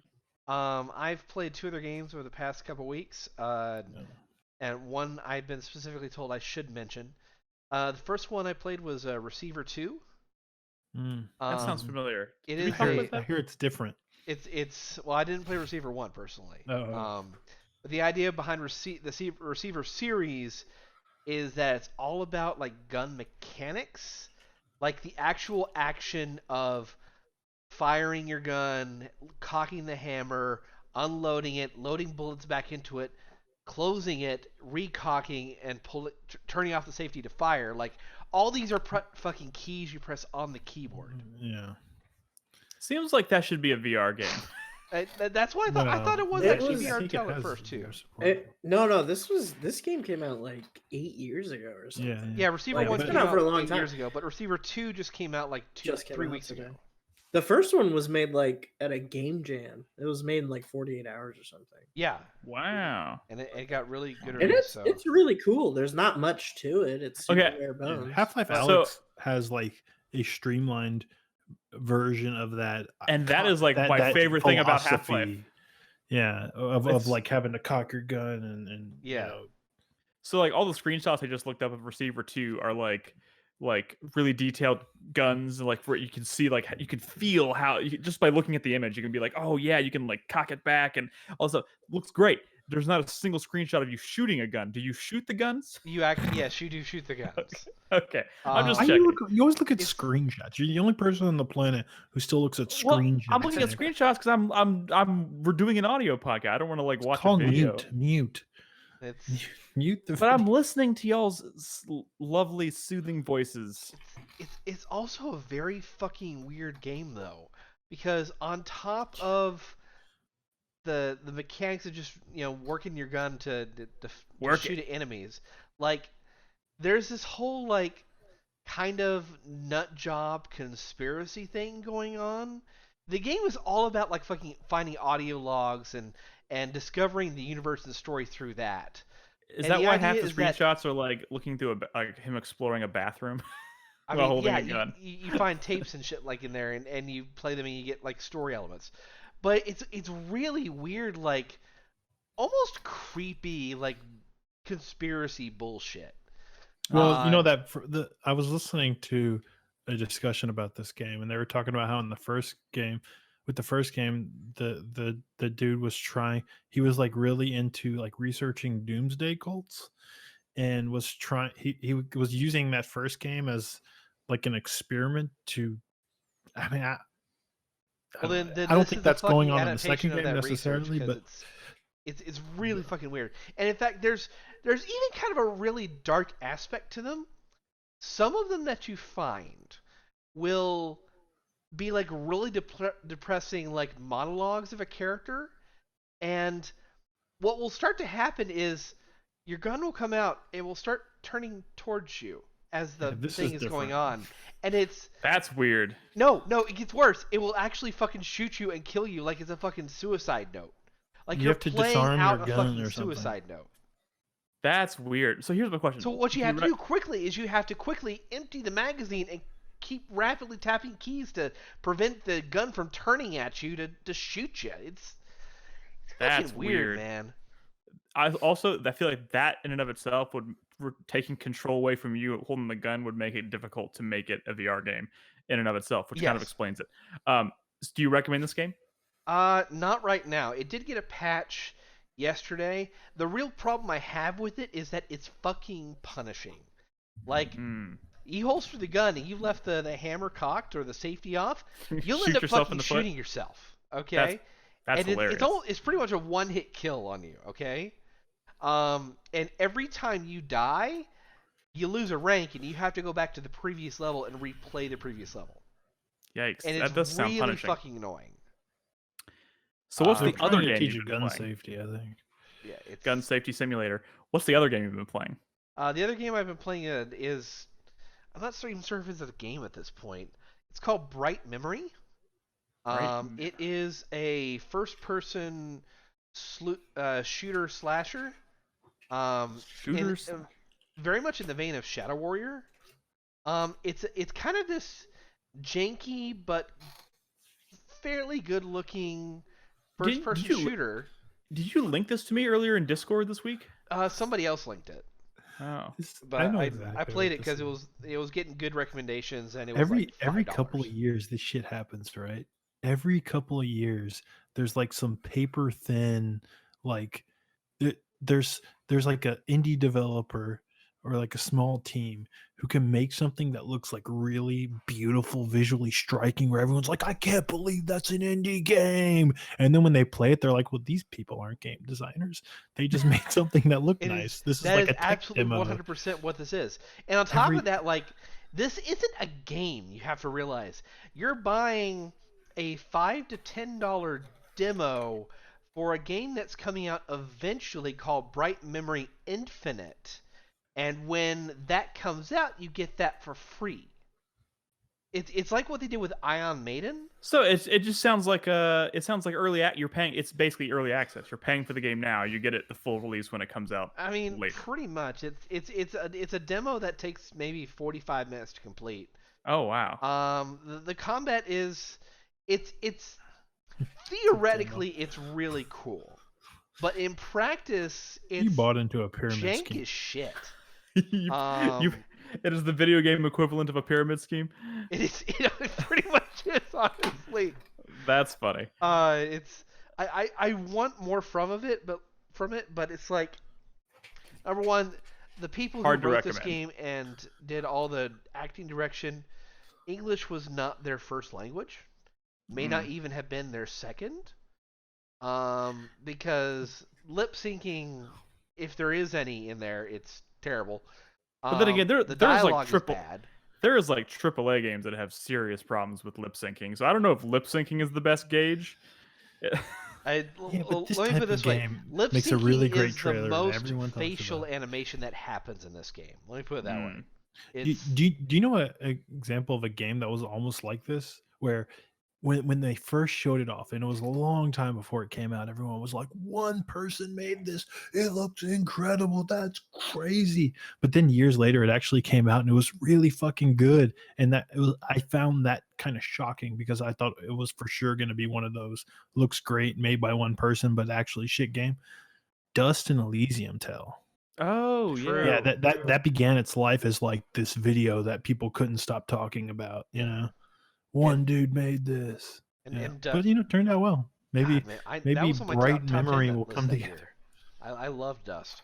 Great. Well, perhaps Bright Memory will eventually come around and into its own. Don't cross your fingers. Do not cross your fingers. My fingers are definitely not crossed. About. So. All right. See, you see what happened? The graphics whore bought Bright Memory.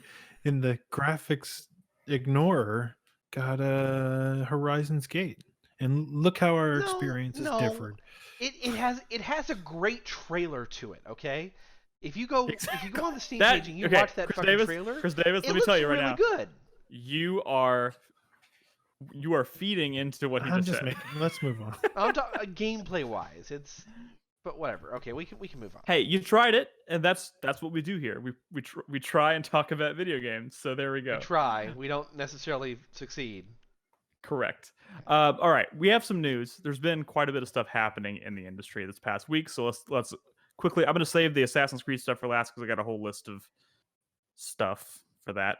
There's been some other things that have transpired in the past week. Perhaps the most notable. What is this emoji in chat? What? What is this emoji in chat? Is this just like a layered emoji? I have no idea. A layered. You're killing me, Brad. You're derailing this. Sorry. News. Let's talk about The Last of Us. Specifically, it has a release date now. The Last of Us 2 was delayed, quote unquote, indefinitely, just over a month ago, I believe. Obviously, as a result of the coronavirus and everything going on in the world right now, making distribution kind of a challenge, that kind of stuff. So a lot of people freaked out when that happened. Everyone was like, when the hell are we going to get The Last of Us Part 2? I have no idea.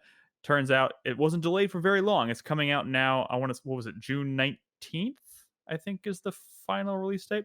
So it was originally end of May. Now it's going to be June 19th, so it's not a huge delay. Yeah.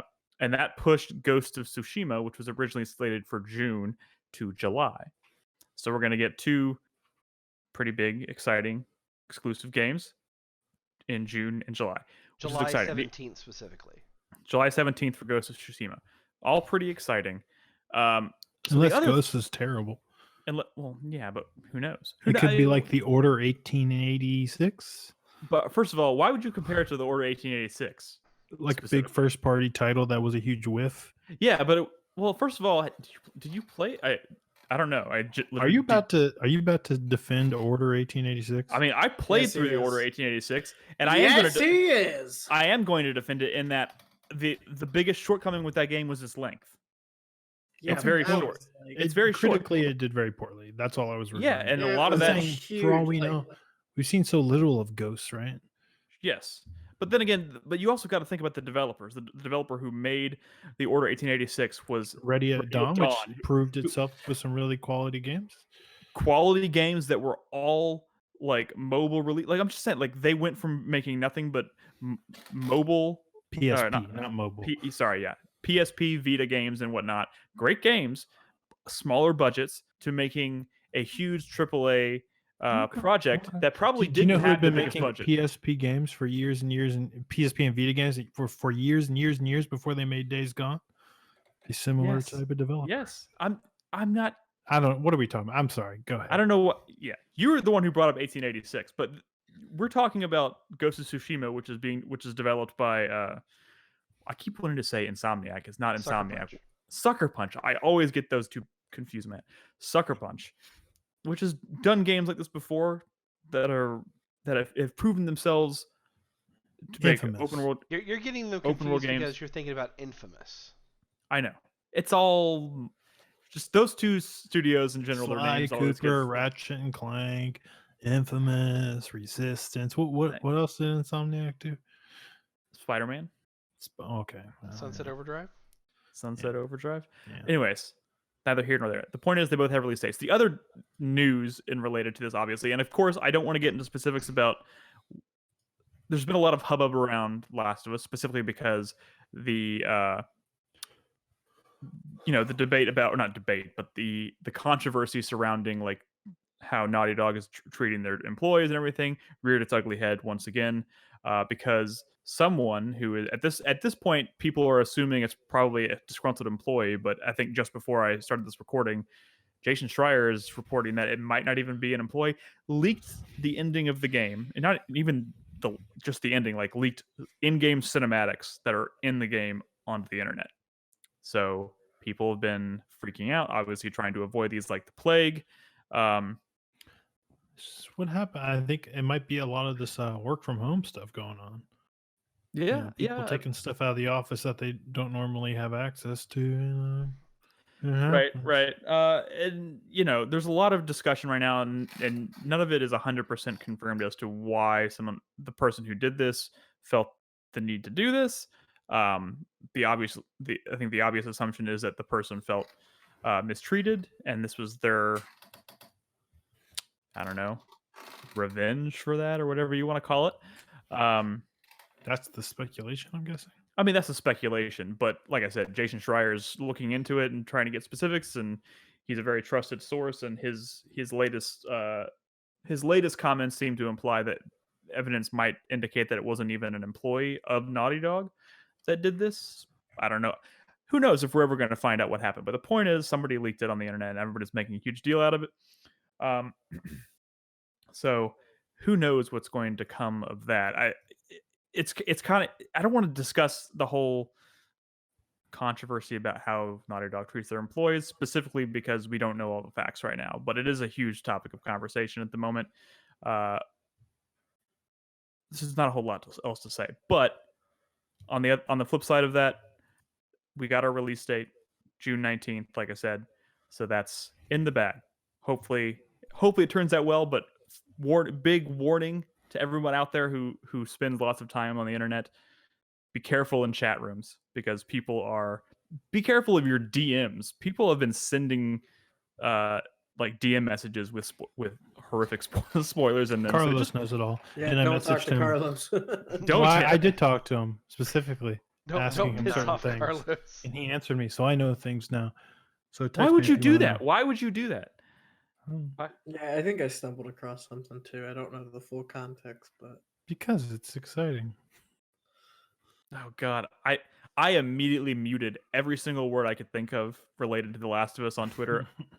I don't want to know anything until it's out. I would rather wait till it's out, play it, and then and then we can discuss it. Get yourself spoiled. It's gonna be fine. You know what? Last of Us was a great game to play. The strength of that game was its characters and their performances.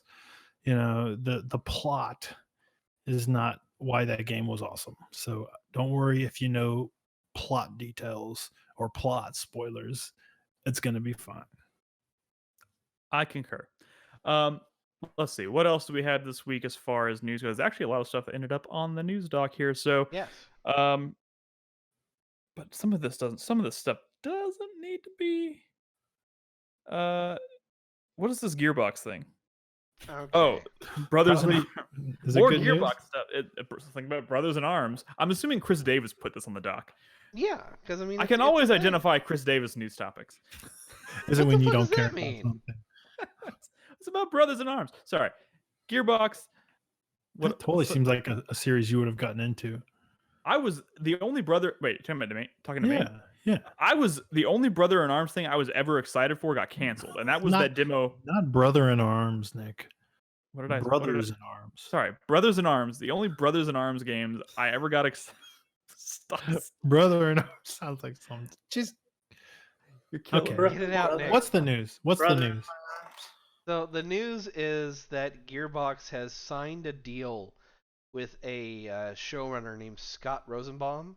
He was the EP for several shows, including The Shield and Chuck, for example. Chuck, and they're working on a adaptation of the Brothers in Arms video game series. That's so stupid. Why is it stupid? Band of Brothers made fucking tons of money. Yeah, It's just Band of Brothers, and it's not going to be as good as Band of Brothers. I mean, it's not going to have David Schwimmer. Dude, the game series doesn't exist anymore. Yeah, I mean, it could come back. You never fucking know. Okay. It was on the verge of coming back and doing something that looked really genuinely interesting, and then they fucking canceled it. No, fuck you. I feel like any sort of like TV or movie adaptation of like a video game property is interesting when that premise or setting is like interesting, right? If the video game is just a bog standard World War II story, Brad, it takes place in the World War II universe. Oh yeah. The World War II continuity and lore. I wonder if Brothers in Arms will die in battle. Dude, no. Did you even play Hell's Highway? Do you even know what the I real did. Then you understand what the big thing about that game was, right? Aliens, yeah. No, fuck you. No, it was that your main character was slowly going insane. There were levels where he was seeing like one of his dead squad mates, and he was fucking losing it. Okay, yeah, I know. I played it, but like, Brad had me going for a hot second. I was suddenly so interested in playing Brothers in Arms. Oh my fucking god, Nick. Oh, this is like sad news, unrelated but related. He brought up Insane, which is a bad transition, but the Guillermo del Toro project? No. The Hellblade's mental health consultant died of COVID-19. Yeah. What? And I think she was working with them on the sequel as well. Oh no. Yeah. It just made me think about that. I didn't see that. That's terrible. Yeah. Oh, sad. Okay, well, that's heavy. Well, a lot of sad stuff in this going on now. Sorry. Back to the news topic. So the initial story arc that they're pitching is for an event called Operation Exercise Tiger, which took place prior to the Normandy day landings. The idea was that this was actually a top secret operation that took place in World War II. Not a whole lot of people knew about it. The idea was that it was a practice run for the Normandy landings, and like they were landing on a part of the English coast, and in the middle of these trials, there was a lot of fucking errors and bad things that happened, like friendly fire, and also the convoy that was leading the exercise came under attack by German torpedo boats. And like 800 soldiers, like naval personnel, died. It's a really interesting read if you ever go into it. But this is something that I hate to say I can't think of any show or game or TV show that's ever covered this topic. So I feel like every World War II game that's ever come out, one of the marketing things was like, dude, this was like a mission that happened during World War II. Well, that's because there were a lot. I mean, this was like a secret op. That's because there were probably a lot. I know, but it's just funny because every World War II game has a secret op. I mean, Chris Davis. Here's the thing: it is interesting, but you're pitching it to someone who's not necessarily interested in it. You know what I mean? When I'm older, I'll probably get into all that History Channel stuff. Oh, you're going to be one of those dads for sure. For sure. He's oh my god! DVRing Ancient Aliens as soon as they bring that show back. Aliens, man! You almost had me at Aliens. Sorry. You've never played any of the Brothers in Arms games, Nick? I don't remember all the names of them. I played one of them. I played Hell's Highway for a. Remember when we did a supporter of the month and we played one of their games? That was it. You played Hell's Highway, but you didn't play Road to Hill 30, and you didn't play Bound in Blood. Correct. Bound in Blood. That's Call of Juarez. That's Call of Juarez. Or something in blood, earned in blood, something like that. Earned in blood sounds right. I mean, the thing about Hell's Highway is that it's the actual continuation of like the first game. The first two games, like they play off of one another. Like they're different characters doing the same timeline, but from different perspectives. So you only get like half the story if you only play one of those games. But with Hell's Highway, you actually see the repercussions of what happened there. So we were only seeing one side of the. Yeah, you didn't really get the story if you only played Hell's Highway. You're right, and when I say I played Hell's Highway, I played Hell's Highway for like an hour. And then you didn't even get to it. You didn't even get to the story aspect. No, I didn't. I'm telling you right now, Chris Davis, totally being straight with you. Brothers in Arms. Not a series has ever been on my radar. That's not true.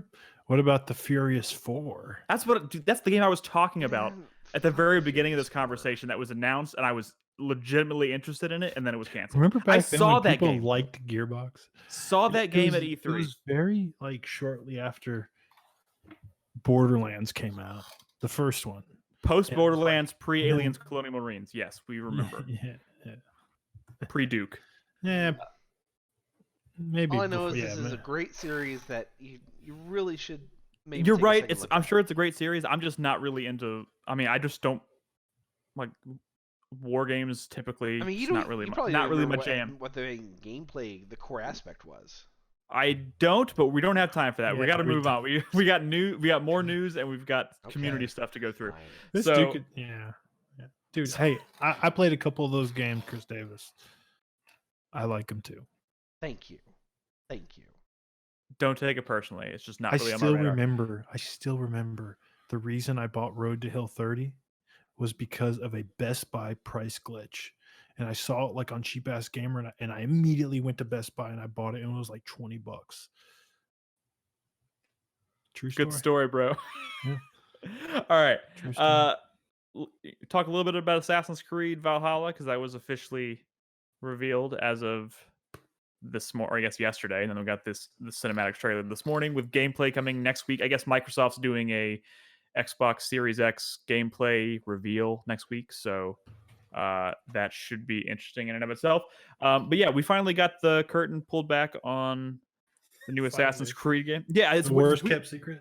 Yeah. Worst kept secret, and they did an 8-hour stream, which, by the way, kind of a cool way to reveal something if you didn't already know what the outcome was before it started. 8-hour stream revealing the key artwork for the game that showed like the aesthetic and like the main character and everything. 8-hour stream, but everybody already knew it was Vikings. See, but here's the thing, though. I think this is like a reaction to what happened back with Origins, because Origins leaked like what the game was going to be about Egypt and a completely reworking of the series. And Ubisoft, when that leak happened, they were super pissed, and they were just like fucking going around doing DMCA takedowns and whatever they could to shut people up about it. So they're taking a different approach. So like just to fuck it. now. Let's just fucking do it like we were going to do it anyway. Yeah, I mean, it's fine. I mean, that's what they should have done to begin with. It's just funny.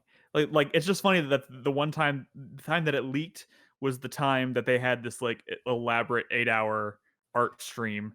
Like I tuned in yesterday thinking like tune in for the beginning of the reveal of Assassin's Creed, and then realized this is like literally a slow ass reveal of artwork it's like a Photoshop window, and it's being revealed over the course. Hey, but then they eventually hours. showed a trailer of a bunch of artwork. And then they showed a cinematic trailer. Again, we have not seen, as of now, as of this recording, we have not seen gameplay. There's a bunch of details. There are screenshots which look good.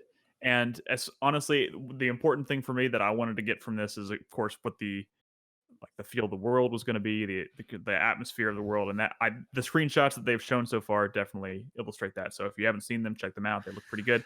Can I say off the top that like, even when it was first leaked, the Viking setting seems a little like. But you had maybe because God of War just came out. But you had the same reaction to God of War itself. Remember, because you were very not. You said you didn't know as much about the mythology. No, that's true. But that was only because, the mythology aspect. I thought it was a bold choice for God of War in general. But as far as like Assassin's Creed does, like historical settings or whatever, and this one just didn't seem like the most exciting at first. But to be honest, like Assassin's Creed Odyssey, I had the same reaction to when they announced it was going to be ancient Greece. I didn't feel excited about it really, but that ended up being a game that I spent 80 hours playing, and I loved it. And I'm more excited about the prospect of Vikings than I was ancient Greece. And this is also being developed by the same team that had worked on Assassin's Creed Origins, which as of right now is personally my favorite game in the entire series. So that is for me that one actually has a cool setting. It does. Yeah. It does have a cool setting. I mean, it's just nice to get away from like that Greco-Roman architecture and layout design. Like, yeah, just absolutely something fucking different. And I think this game is also going to feel plenty different. The first screenshots alone have a very different feel to them than anything that's come before it. So IGN did this like full post of like, they have 36 different things like that they know so far about the game. Some of these are detailed, some of them are not. So I figured I'd just rattle off a couple of them that seemed interesting, because we've talked a lot about combat. And one thing I discovered in our very own Discord this week, I didn't realize this. I thought Assassin's Creed Origins and Odyssey were both kind of universally loved, but they're pretty divisive, apparently.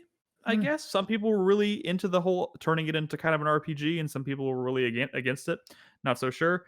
Works better than others, probably. Yeah, sure. But here's just a couple of things that kind of jump out at me on this list. Combat in Valhalla has been altered in some form. We don't know the extent of it so far, with an emphasis on making every hit feel impactful. I had a conversation with Jaeger in Discord, and one of the things he said he didn't like about the last two was specifically how the combat felt, or how it looked like it didn't feel impactful. So they seem to be addressing that. Good. Assassins will have 2 weapons, so 2 swords specifically is one thing that's mentioned, but they are bringing back so dual wielding is a thing, but they're bringing back the hidden blade because that was actually not a thing in Odyssey. So that's making a return. People seem happy about that. They will traverse the sea by longship, Viking longships. That I'm pretty sure that was a given. There's going to be fortresses and that you can raid. Obviously, a big part of Viking, history is raiding parties and conquering, communities and whatnot through raids, which are large scale land battles. RPG trappings are coming back with new skills and gear.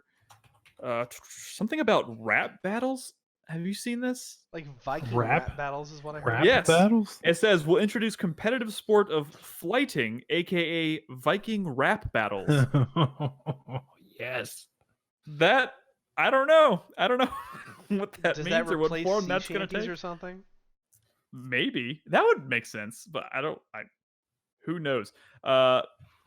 Ivor, the protagonist, will have, which you can play as a male or female version of, just like in Odyssey, will have a bird companion in the form of a raven, which is obviously tied to Viking or Norse mythology and Odin and all that stuff. Takes place in 9th century England during the Dark Ages. Oh my god. I'm trying to skip over a lot of the nitty gritty stuff that's probably not very interesting to y'all. The map will include Norway, England, 4 kingdoms in England, Scandinavia, and there's a bunch of stuff on this list. I would just say, there's a lot of details that are already confirmed. 36 little details, in fact. So I don't want to go obviously over all of them here, but if you're into Assassin's Creed, or if you can't wait for the gameplay reveal, which it sounds like will be next week, check out IGN's article because they have a bunch of details on there. Well, it's sounding promising. I mean, the one thing I'm kind of hesitant about in this announcement is that they were really talking strongly about your settlement and building up your colony. That is actually Remember the last time they tried to do that? That did not go well. Well, here's the thing. So, where did that go? What's Crispy's thoughts on this? I know he's had a love-hate relationship with the series. I watched the that 4-minute trailer they put out, and pretty ambivalent actually.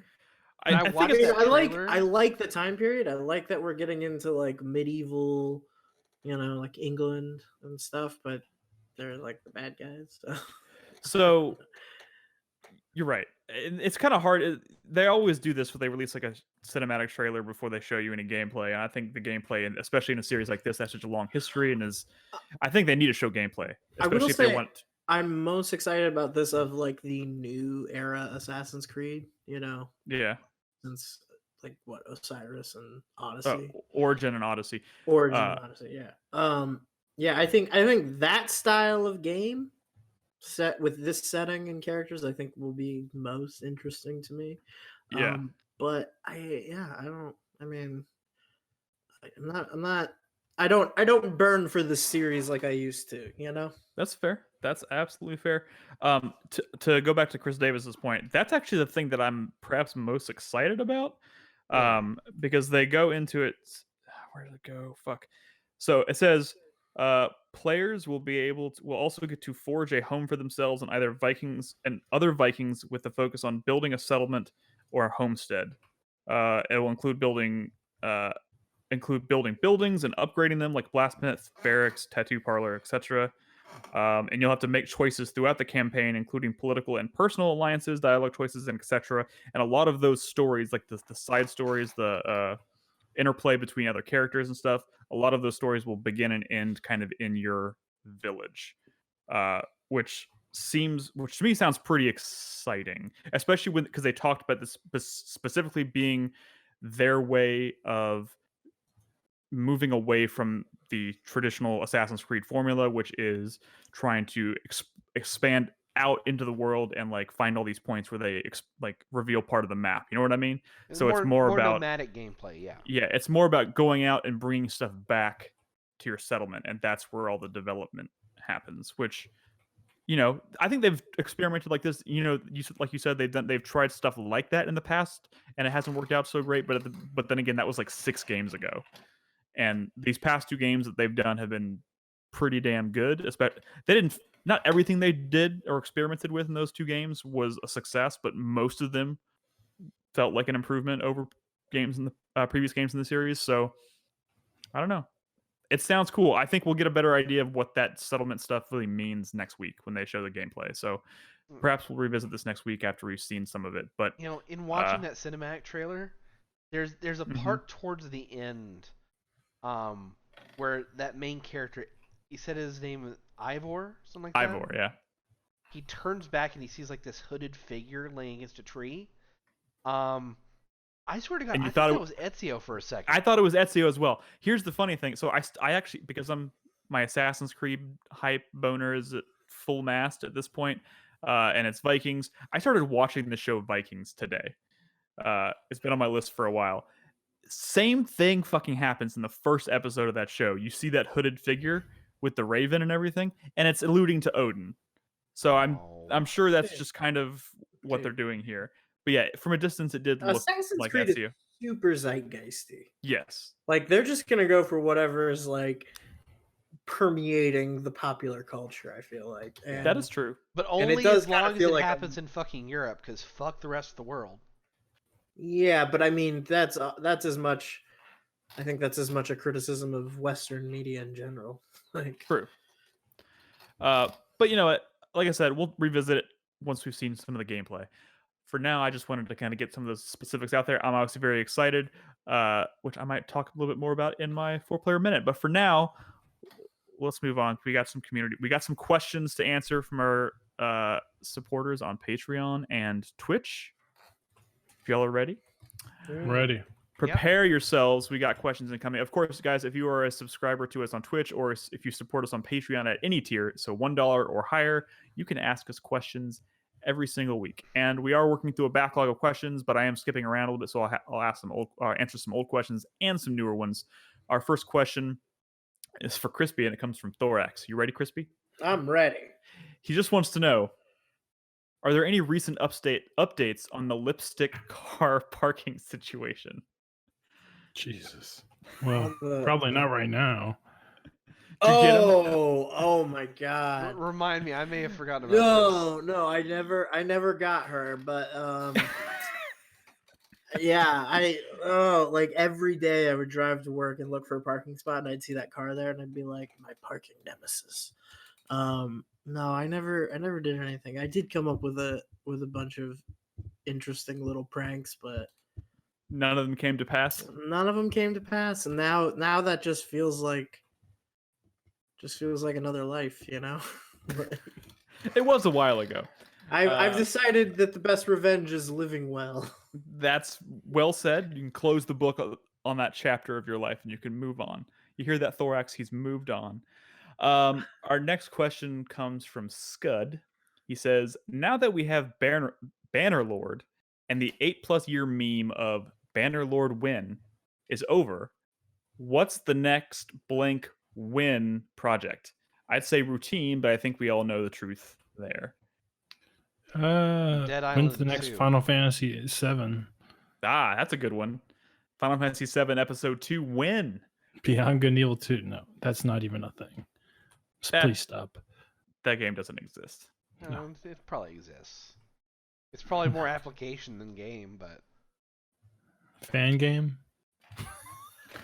made by people. A fan game made by the developers of the original game. It's a fan-made tech demo. So what exactly is the situation with routine? I know it's a big Carlos meme. No, and that's a nothing. That will never happen. No. That was a game that slated itself to come out 5 years ago, and there's a lot of Kickstarter games that never came to fruition. People took the money and ran. What about Metroid Prime 4? I mean, why would that not be it? I mean, look, Malia was I've told people Malia lost her job, and she's been looking for jobs lately, obviously, right? And she's like, "Oh, Nintendo's hiring." I'm like, "Nintendo's hiring an artist." I'm like, "What Nintendo?" And there's no Nintendo in Austin. Retro Studios? Like, oh yeah, you should work there. You'd be working on Metroid. She's not a computer video game artist, so she's probably not going to get that job. But do you think maybe if she could lie, get an interview, get in there, find out some deets? She's like, all I need you to do is get the job and hold it for like a week. Yeah. And just we're good. Lie, right? Show up with a box of crayons. I'm here to do art. Just get in the door. Good plan, Brad. Let us know how that goes. Our next question tonight comes from Zero Skies. With the reveal of the PS5 controller in the news in mind, what is your favorite controller in gaming history? And is it due to its aesthetic, comfort, or button options, or something more? I don't know. I mean, I guess the SNES. I feel like that's something I would. Every controller has its issues, but I'd say I like the PS4 controller where that's at if the battery life was better, but it's not. But as far as feel and functionality, I like that one. Yeah, I think the DualShock 4 is great. I think the Xbox, the standard Xbox controller, whatever, is great. I don't like the D-pad. I don't like the placement of the any game where you'd want to use a D-pad. It's not good there, and they've had issues with D-pads. That's true, and it's not perfect, but like you said, every controller has. I'm just saying in terms of like ergonomic and comfort level and everything. Like both modern controllers, I think, are excellent.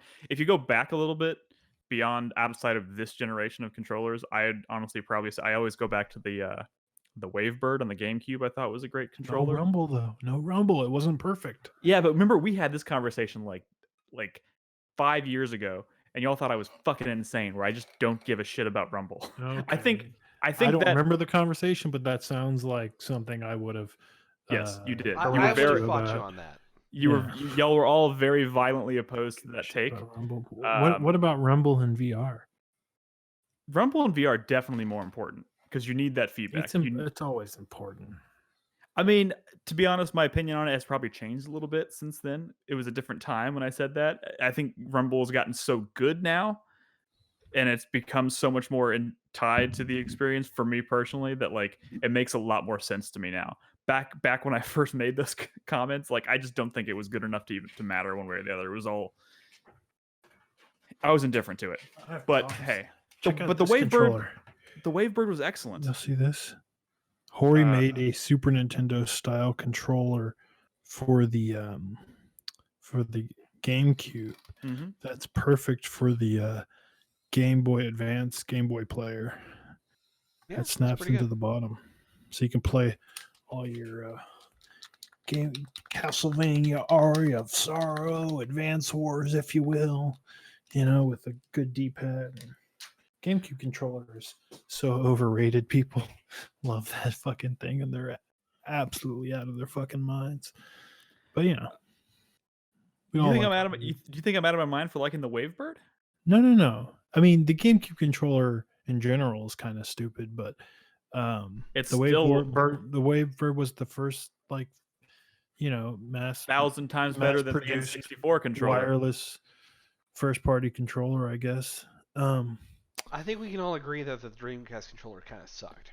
The Dreamcast controller is the worst fucking. If this question was the opposite of what he asked, then yes, Dreamcast it's controller just the most top of the list. People give like the 64 controller problems, but like the Dreamcast controller was uncomfortable to use. Yeah, it was not a pleasant thing at all. The idea of the VMU was interesting, but the rest of it, in an age when the DualShock 1 controller had come out and people like camera control, like It doesn't even look like Shut it it doesn't down. even feel like it was designed to be held in hands. It was like I was like, did anybody hold this? You're before they right. put It was this out? bad. Like the triggers are too low. The D-pad is way raised and painful. The thumbstick is too slippy. It sucks. It's an example of when design goes wrong. I will say this: when late '90s Mad Catz does a better version of your controller than you did, that's when you know you fucked up. The N64 controller, though, there is something to be said about the fact that when I pick up an N64 controller now, I don't even know how to use it. It is so alien to me. Really? It's insane. Yeah, The whole N64 system controllers has are terrible. Yeah, but you can mod it. Like I can see it's just like show and tell. To the people who are watching, you can mod it to where, and it's a pretty easy mod to get a GameCube style analog stick. Oh, nice. So I bet that helps a lot. Cool. Yeah. All right. Next question from Breaking Brad.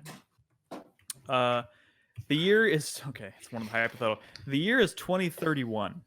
A sudden change in human biology has changed, making men the one to carry children. You are all impregnated. The question is, do you get a C-section or let it come out the natural way? Oh, you get the C-section, man. Through the peen? Through the peen. Brad, are you saying you would let it happen through the peen? Is that official? What are my options? C-section or have it come out your penis? I would do a C-section even if I had a fucking vagina, okay? He's gotta keep it tight. You do it natural, and it just never works the same after. Okay, I didn't go that far. Yeah. Just more meant it's painful. You do it. You are aware. Motor killer. I thought babies came out of the butt.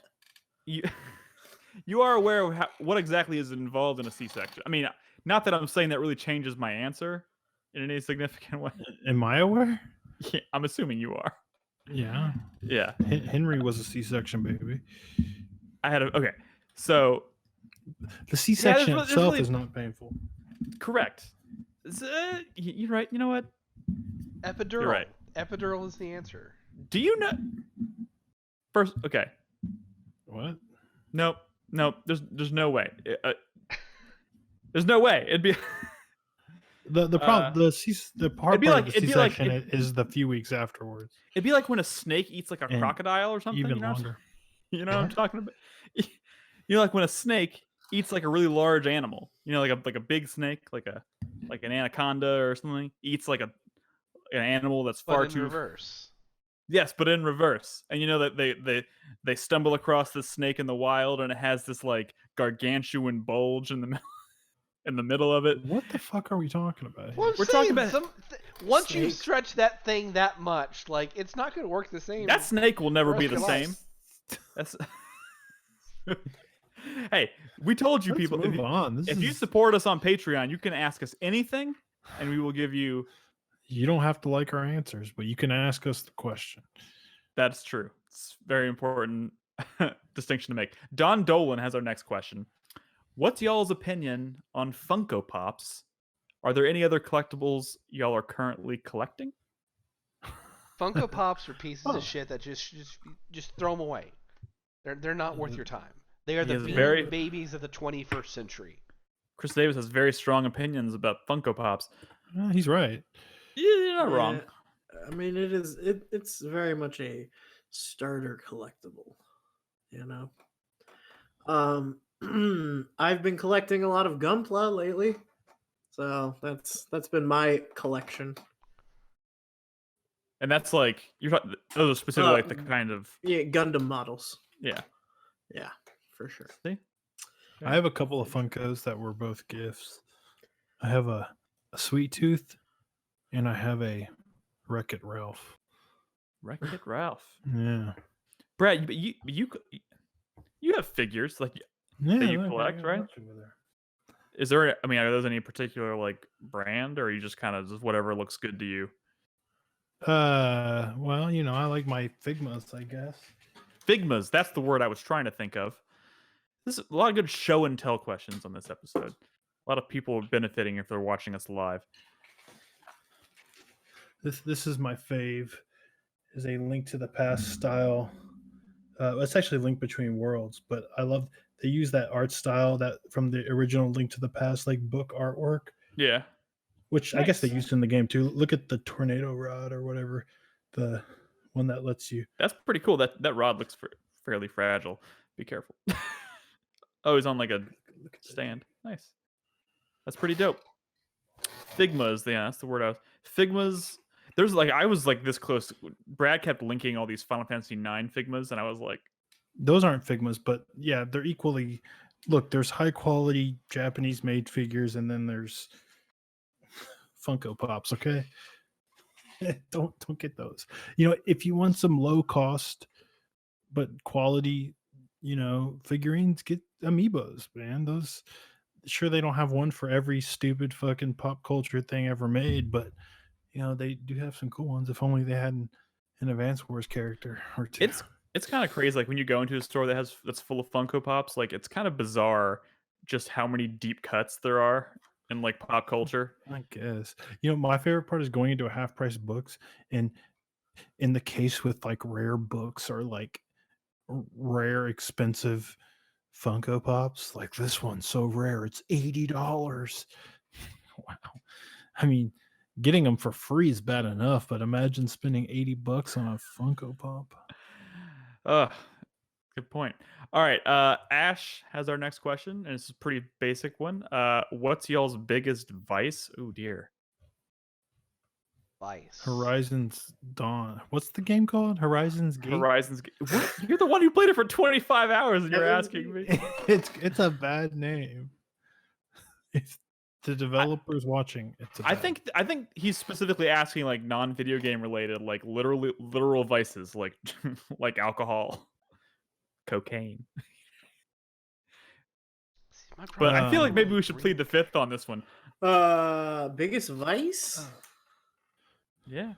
If you take it, Whataburger? Yeah. Fast food's a good way. I mean, is fast food a vice? Soda and fast food.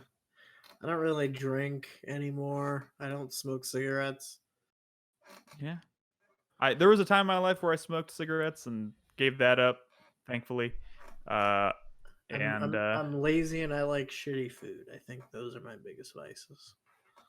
Yeah. Fast food is definitely a big one for me. And I don't drink enough to really call it a vice, I don't think. But yeah, there's that, and then, you know, cocaine. Yeah, cocaine. It's a big one. Out of buttholes. Mm-hmm. I mean, is there really any other way to do it? Yeah.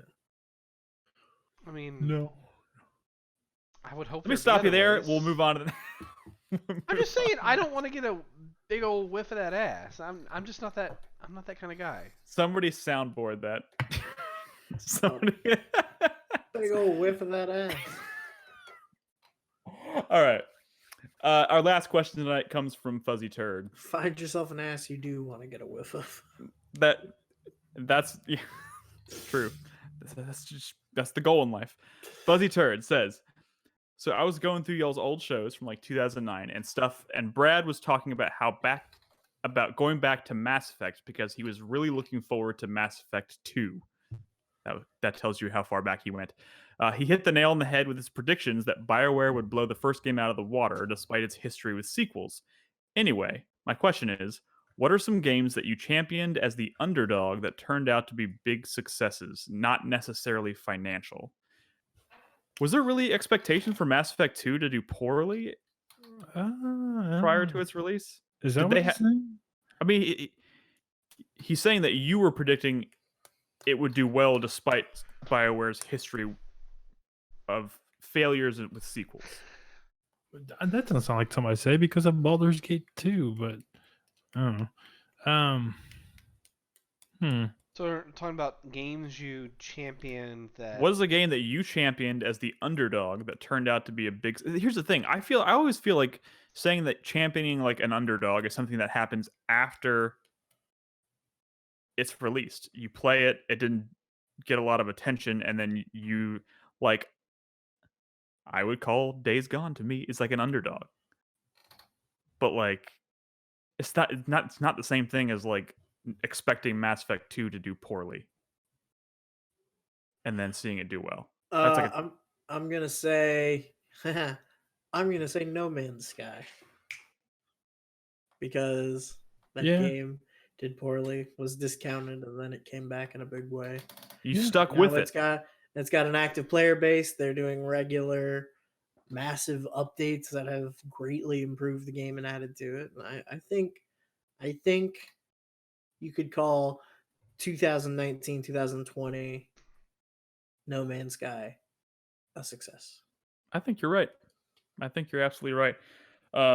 Especially, I think that makes it a Metro. What? Metro. I don't think Metro would count. I don't. Maybe. I'm having trouble with the question. So. Well, we don't have to spend too much time on it. If you think of another answer, feel free to come back to it. But Underdog. I think No Man's Sky is a really good answer. You're just saying that because you can't think of one. You're right. I mean, I said Days Gone. Nick only likes popular things. I mean, I'm the one over here championing Days Gone like a crazy person. Actually, Nick is championing Dusk now. So. Hey, but I'm on the other side of that.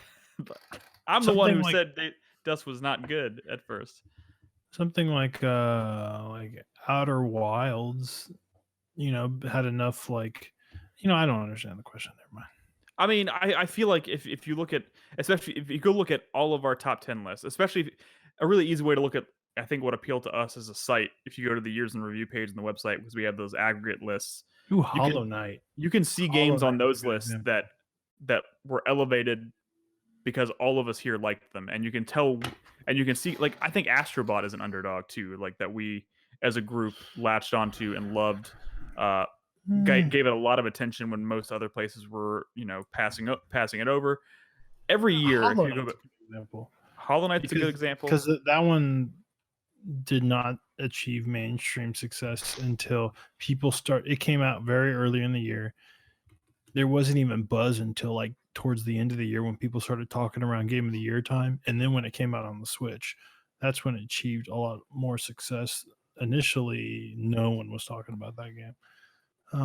I think 2019 in general was a big year for like these kinds of games that because you look at our like top 3 of that year, Superland, Outer Wilds, and Disco Elysium. Like I think all 3 of those games probably didn't get a ton of attention outside of our site. I mean, some Outer Wilds maybe not so much. Outer Wilds got a lot of attention. Outer Wilds and Disco Elysium both got a lot of.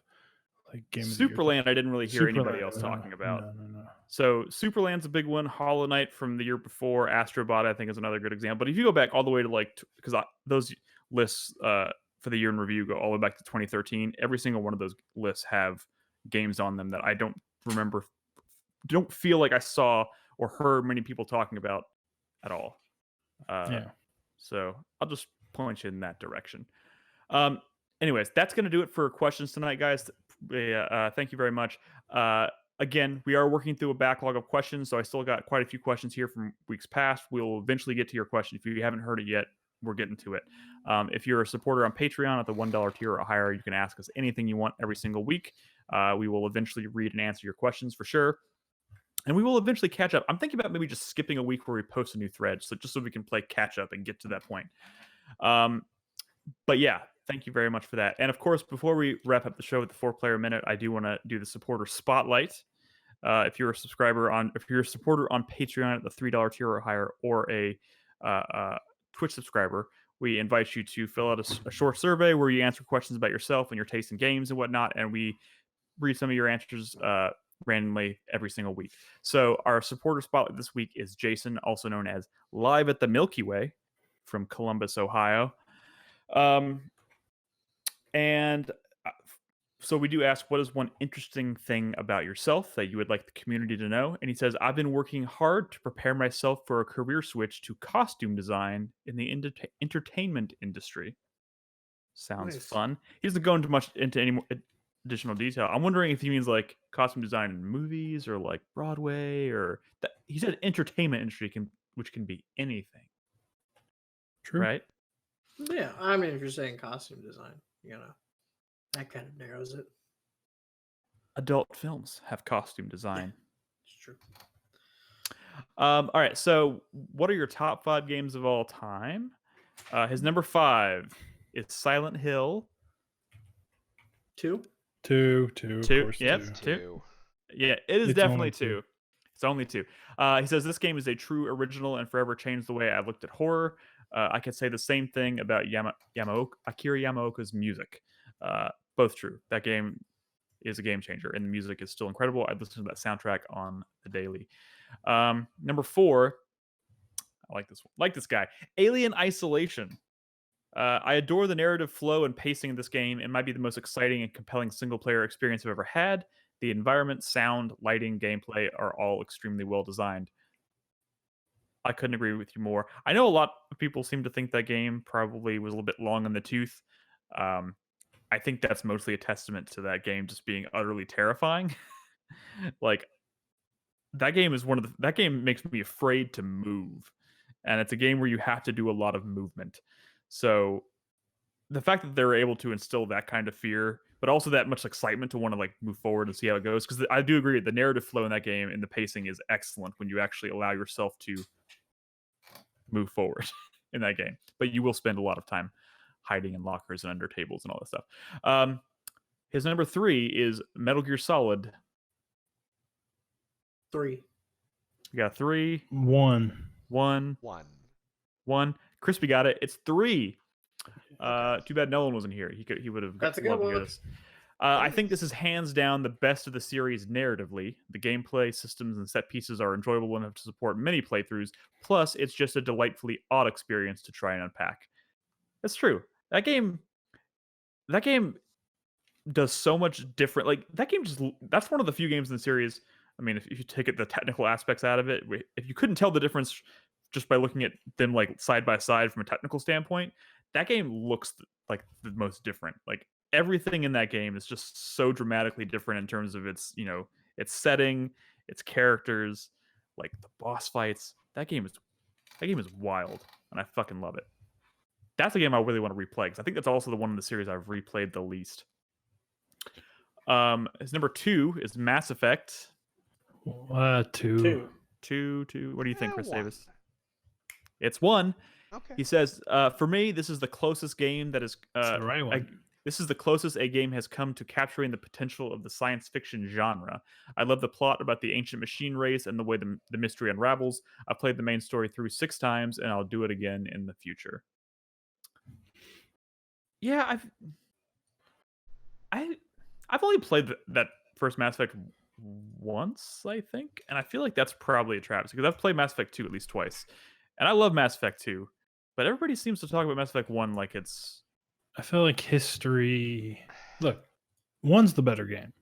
2 is the more mainstream success, I think, because it was a lot more polished than the first game. It was a lot more shootery, a little less janky. There's a The first considerable one's amount janky. of jank as far as 1 But goes. like when it's easy to kind of remember 1 as not being as janky and frame ratey and stuff like it was, but it is still the better game because it actually feels like an RPG.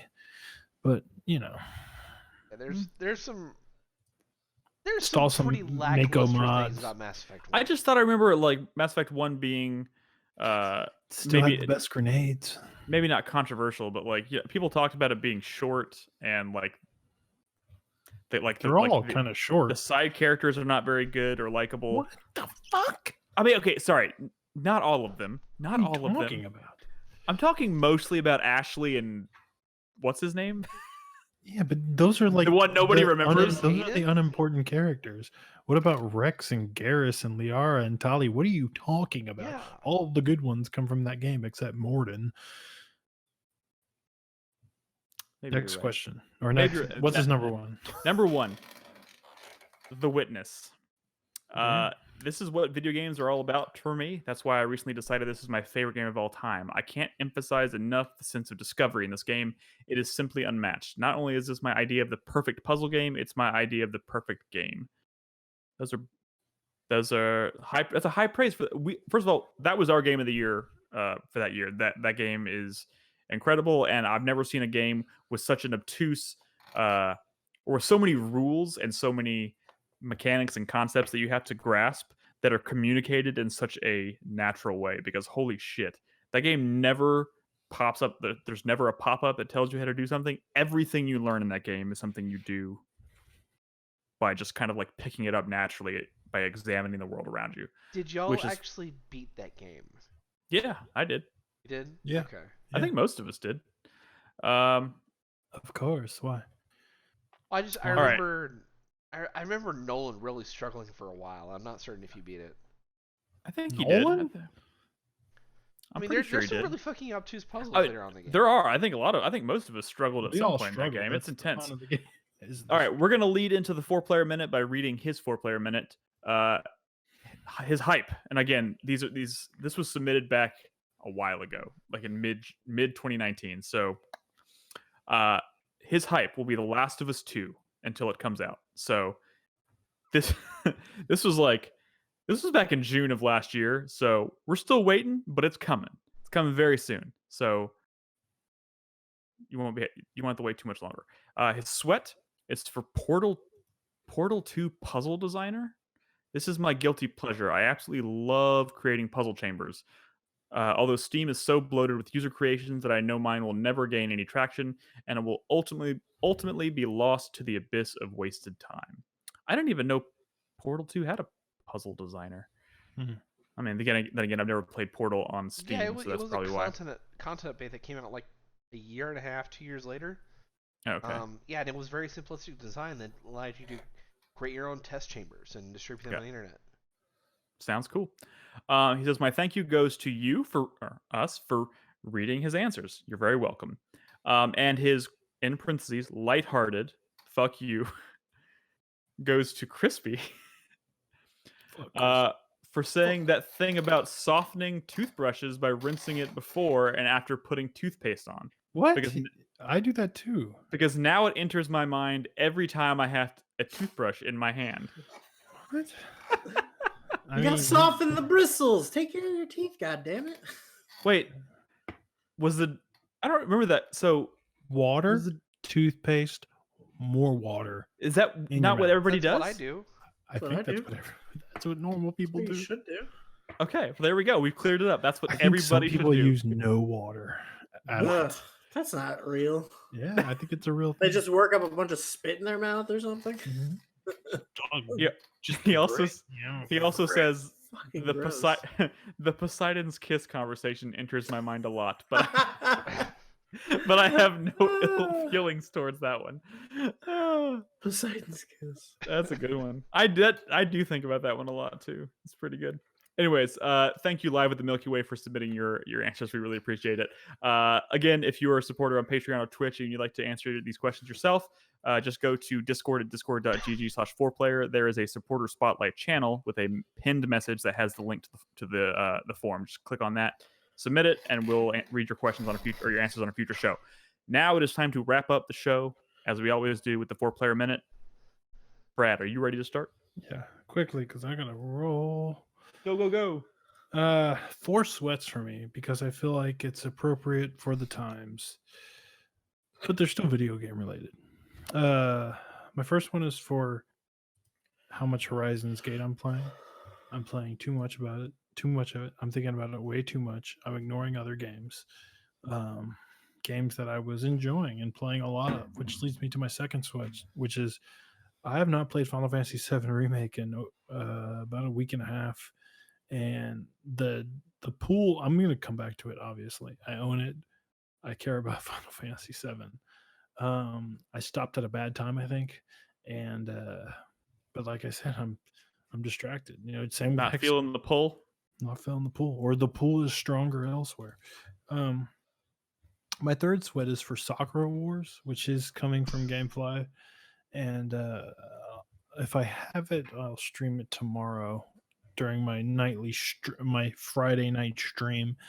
And but I'm a little worried about it because they replaced all the strategy RPG mech combat with Dynasty Warrior style mech combat, and I don't think anyone's happy about that decision, but hopefully all the dating sim stuff will still be good. Anastasia, I think that's the woman for me. I know that sounds weird, but that's what the game's all about, I think. I mean, I have played one of these before. And my fourth sweat is for Last of Us 2. Not just spoilers, but I'm not gonna say anything. But Carlos told me that everyone's gonna hate it, or people are gonna be. He said it's the Rise of Skywalker of the last. Yes, that's what he said. Which I don't know what that means. I don't think anyone knows what that means. Some people definitely know what it means. You can't trust that man. Why would y'all even open yourselves to this bullshit, guys? Come on. I mean, he might be right. He seems pretty serious. Carlos, I'm sorry. I don't buy it for a goddamn second. Also, there's a thing I know now. He really does love The Last of Us. Like, if he's I don't doubt that he loves The Last of Us. I don't doubt that he loves The Last of Us. I just don't. He's just stupid. No, I'm not like I just. The dude is trolling 99% of the time. That's all I'm saying. I don't know. I don't know about that. Yeah. Dude, he sends me pictures of his lunch every single day. I thought you were gonna say dick. I know. I was hoping you were gonna say dick. I would have. Please don't give him any ideas. Oh my goodness. All right. Did you see my reply to that tweet? Yes, I did. That was pretty good. Crispy. Yeah. What? You're next. Yeah. Okay. My hype is actually for the next session of a D&D game that I'm running. I finally started running on Roll20 and got some work friends to play. And Roll20 is fucking dope for doing like dungeon crawls and shit in D&D. And Nice. We've been playing the Dungeon of the Mad Mage, and it's so cool. It's amazing. I think you guys would actually dig it.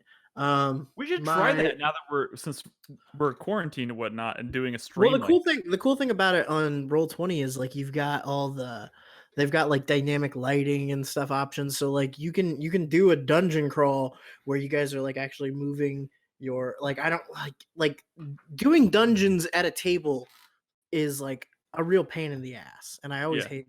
But doing it in Roll20, like on a virtual tabletop, has been amazing, and it's been really, really fun. We should absolutely try that. I'm just saying. Yeah, sorry. I'm down for it. I bought like the official module on Roll20, so it's got all the bells and whistles and everything. Sweet. It's fucking dope if you guys want to try it. Get 3 or 4 people together. 3 to 6, I guess. My sweat is for I'm not a sweat. I'm gonna do just kind of like a meh. Like I'm paying attention to you, but I'm not really giving you much of my attention yet until you prove that you deserve it. And that is for the new Assassin's Creed, whatever, Vikings, Assassin's Creed, whatever. Valhalla, yeah. Of course, it's called Valhalla. The funny thing is, it was rumored to be called Ragnarok for so long. I'm wondering if that's the only other thing it could have been called. I wonder if Vikings are so pervasive in video games. I feel it's like crazy. It's crazy. What this game's gonna be. Although to be honest, I don't think I've ever played a game about a Viking, unless I'm forgetting. You probably have. I mean, unless you're counting about a Viking. I mean. Okay, so like Senua herself is not a Viking, but that is very much a Norse Viking game. It's like she's like a Celt or something who goes to fair enough. God of War. God of War is absolutely a Viking. I was gonna say, unless you count God of War, that's obviously like the only one I can think of. I actually forgot that Hellblade was kind of the same thing. Did you see the trailer for the second game? Yes, of course I did. Yeah. You were there, bro. Crazy stuff. I mean, it looks great, but yeah, Vikings. Also, the most interesting take on Vikings in games right now, I think, is Hellblade. My fuck you for the week goes to the fucking I don't know, the Texas state leadership for lifting this dooming us all quarantine order. Yeah. I mean, Georgia just opened up this week too, and like already spiked another like 2,000 cases or something. Like it's gonna be bad. It happened in Jacksonville too. I'm supposed to go back to work in 11 days. Yeah, it's gonna be bad. I don't know. Hmm. And my what did I do? I did a hype. I did a meh. I Yeah, did a fuck you. fuck you. And my thank you. I don't know. I guess it's gonna be to you guys, to everybody who can hear my voice right now, for sticking with us. You know, these are weird times, and social interactions I feel like are at a premium right now. So getting to do the podcast and talk to you guys every week, and having people still show up and hang out with us, and everyone being active in Discord has helped a lot. You I know? completely agree. Here. Absolutely. All right, cool. Chris Davis. Okay. My first hype this week is for Boss Fight Books. This week they started their Kickstarter for season 5 of their books. I pledged, by the way. These are basically just essay analysis of certain games. They've done about I think 25 at this They've point. done, yeah. This is supposed to be like 26 through 30, I think. Yeah. And it's a really fucking good lineup for season 5. They've got Zelda Majora's Mask. They've got Red Dead Redemption. They've got Resident Evil 1. They've got Final Fantasy 6 and Silent Hill 2. Yeah. That's I bought pretty that fucking good collection. I pledged to that Kickstarter because of that list. That's a solid. I would read every single one of those books. So yeah, very much and the looking first forward one to I that think is myself. supposed to come out in June. Yeah. So that's gonna be nice. I think it's Resident Evil. That's coming Sweet.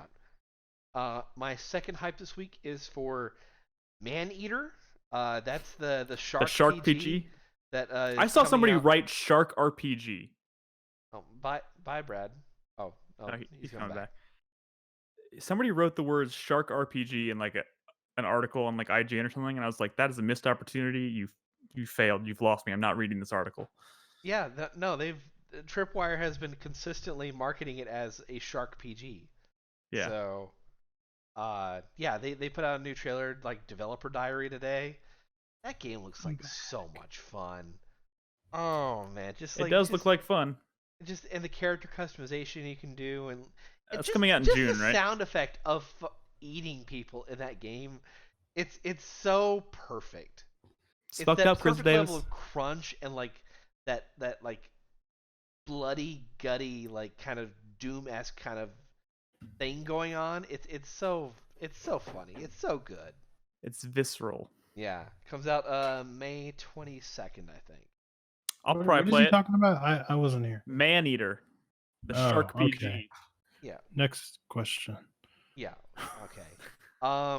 My third hype is for The Last of Us Part 2. Now that we finally have a fucking release date, it doesn't actually really surprise me that it only pushed it back a month. I'm considered really surprised. I was honestly expecting it to be like, I was like, is it even coming out this year? Who knows?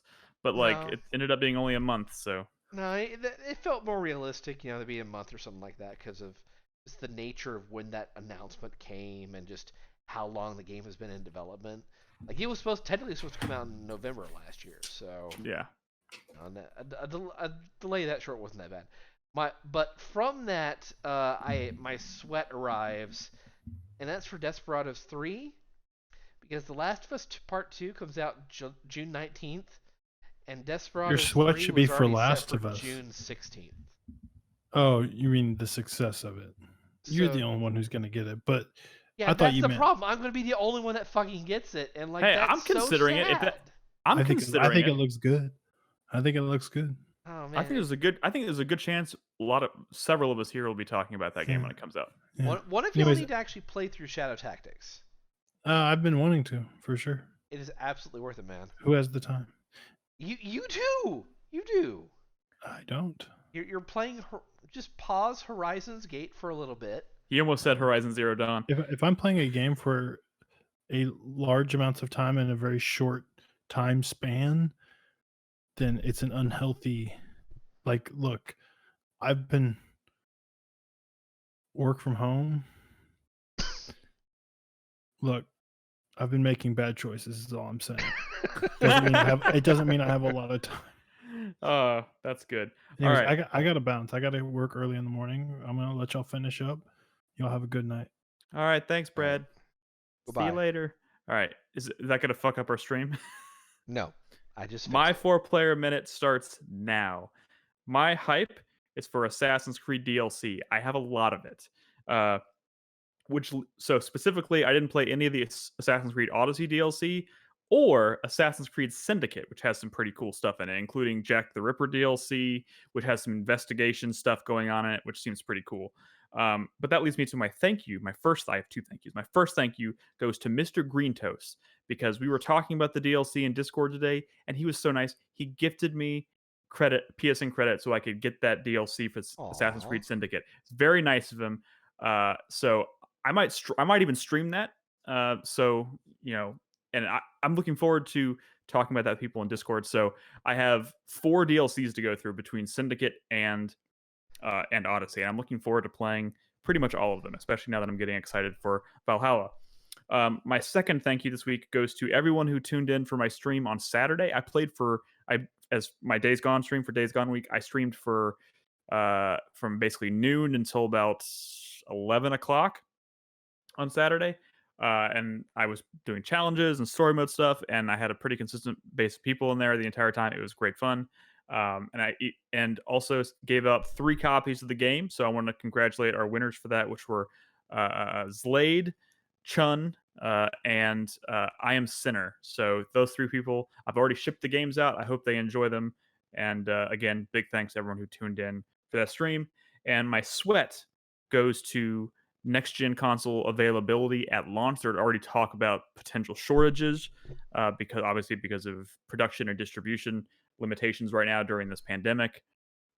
So we're already having conversations about Assassin's Creed launching this holiday as a cross-gen title. And obviously, I would like to pick it up on PS5, but if PS5 is hard to come by, I'm hoping that if I end up having to get it on PS4, like it's not like a huge, you know what I mean? Like it doesn't like perform. It's not like a technical mess or anything like that. So I'm a little worried about that. A little worried, and not to mention we still haven't even seen a reveal of the PS5 yet, and fucking Microsoft's about to do their debut of like gameplay next week on their platform. So like Sony's got to start getting the ball rolling, and we got to get prices out here, and we got to get pre-order opportunities available. Like we're coming up on it. Well, I guess it's supposedly May. We're going to get a reveal in the next few weeks, according to Jason Schreier. I mean, you kind of have to expect that, especially with Microsoft already starting to show gameplay and stuff. They already had a press timetable because of E3. So like you can already pre-order Assassin's Creed Valhalla on PS4 and Xbox, but like they're very clear it's coming out for PS5 and Xbox Series X. So I would kind of like to know more about when I can pre-order those, but I would also like to have a console secured before I do that. That's going to be the bigger question: is how are consoles going to be ordered if GameStop doesn't last the next 6 months? I mean, you can order consoles. You can pre-order a console through Amazon. You can pre-order through Best Buy. Sure, you can get it through Amazon, Walmart, Best Buy, whatever. But all those consoles are just going to go to other retailers if GameStop doesn't last. But to be honest, the fucking country is reopening tomorrow, and GameStop's just going to be like, open the gates, fuck it. So they'll probably be around for a little while longer. I won't be pre-ordering through them because I don't want to pre-order a PS5 and have them go out of business in October. Anyways, I think that's going to do it. That's going to do it. Conclude our show this evening, guys. Thank you so much for tuning in. Also, as I forgot to mention this too, I'm trying to get back in the habit personally of streaming it once a week. So I'll be streaming again on Tuesdays. Tuesday nights around 8 p.m. until like 11 or so. This week I played Dusk. I played some more Days Gone. I'll be trying to play a variety of different things. So I'm trying to get back in the habit. I've been really bad at it lately. So you can look forward to that on Tuesdays. Brad's on Fridays, podcast on Thursdays, and then whatever else anybody else wants to jump in on the stream is great. But anyways, time to wrap up. Thank you guys so much for watching. Thank you for listening. 4playernetwork.com is the website. It's also a new updated website. Go check it out. Bookmark it if you haven't already. You can find all of our shows there. And discord.gg/4player. And of course, if you want to support us financially, please consider supporting us on Patreon at patreon.com/4player. It helps us out a lot, especially at a time like this when, everyone's trying to save money and stuff. It helps us out tremendously, especially when we're trying to play games and, keep the mics on and keep doing what we're doing. So we really appreciate it. But with that said, thank you. We will catch you guys next week, next Thursday night for another episode. Be safe, wash your hands, wear a mask outside, social distance, all that good stuff. Don't believe the lies. It's still dangerous out there. Be careful. Good night.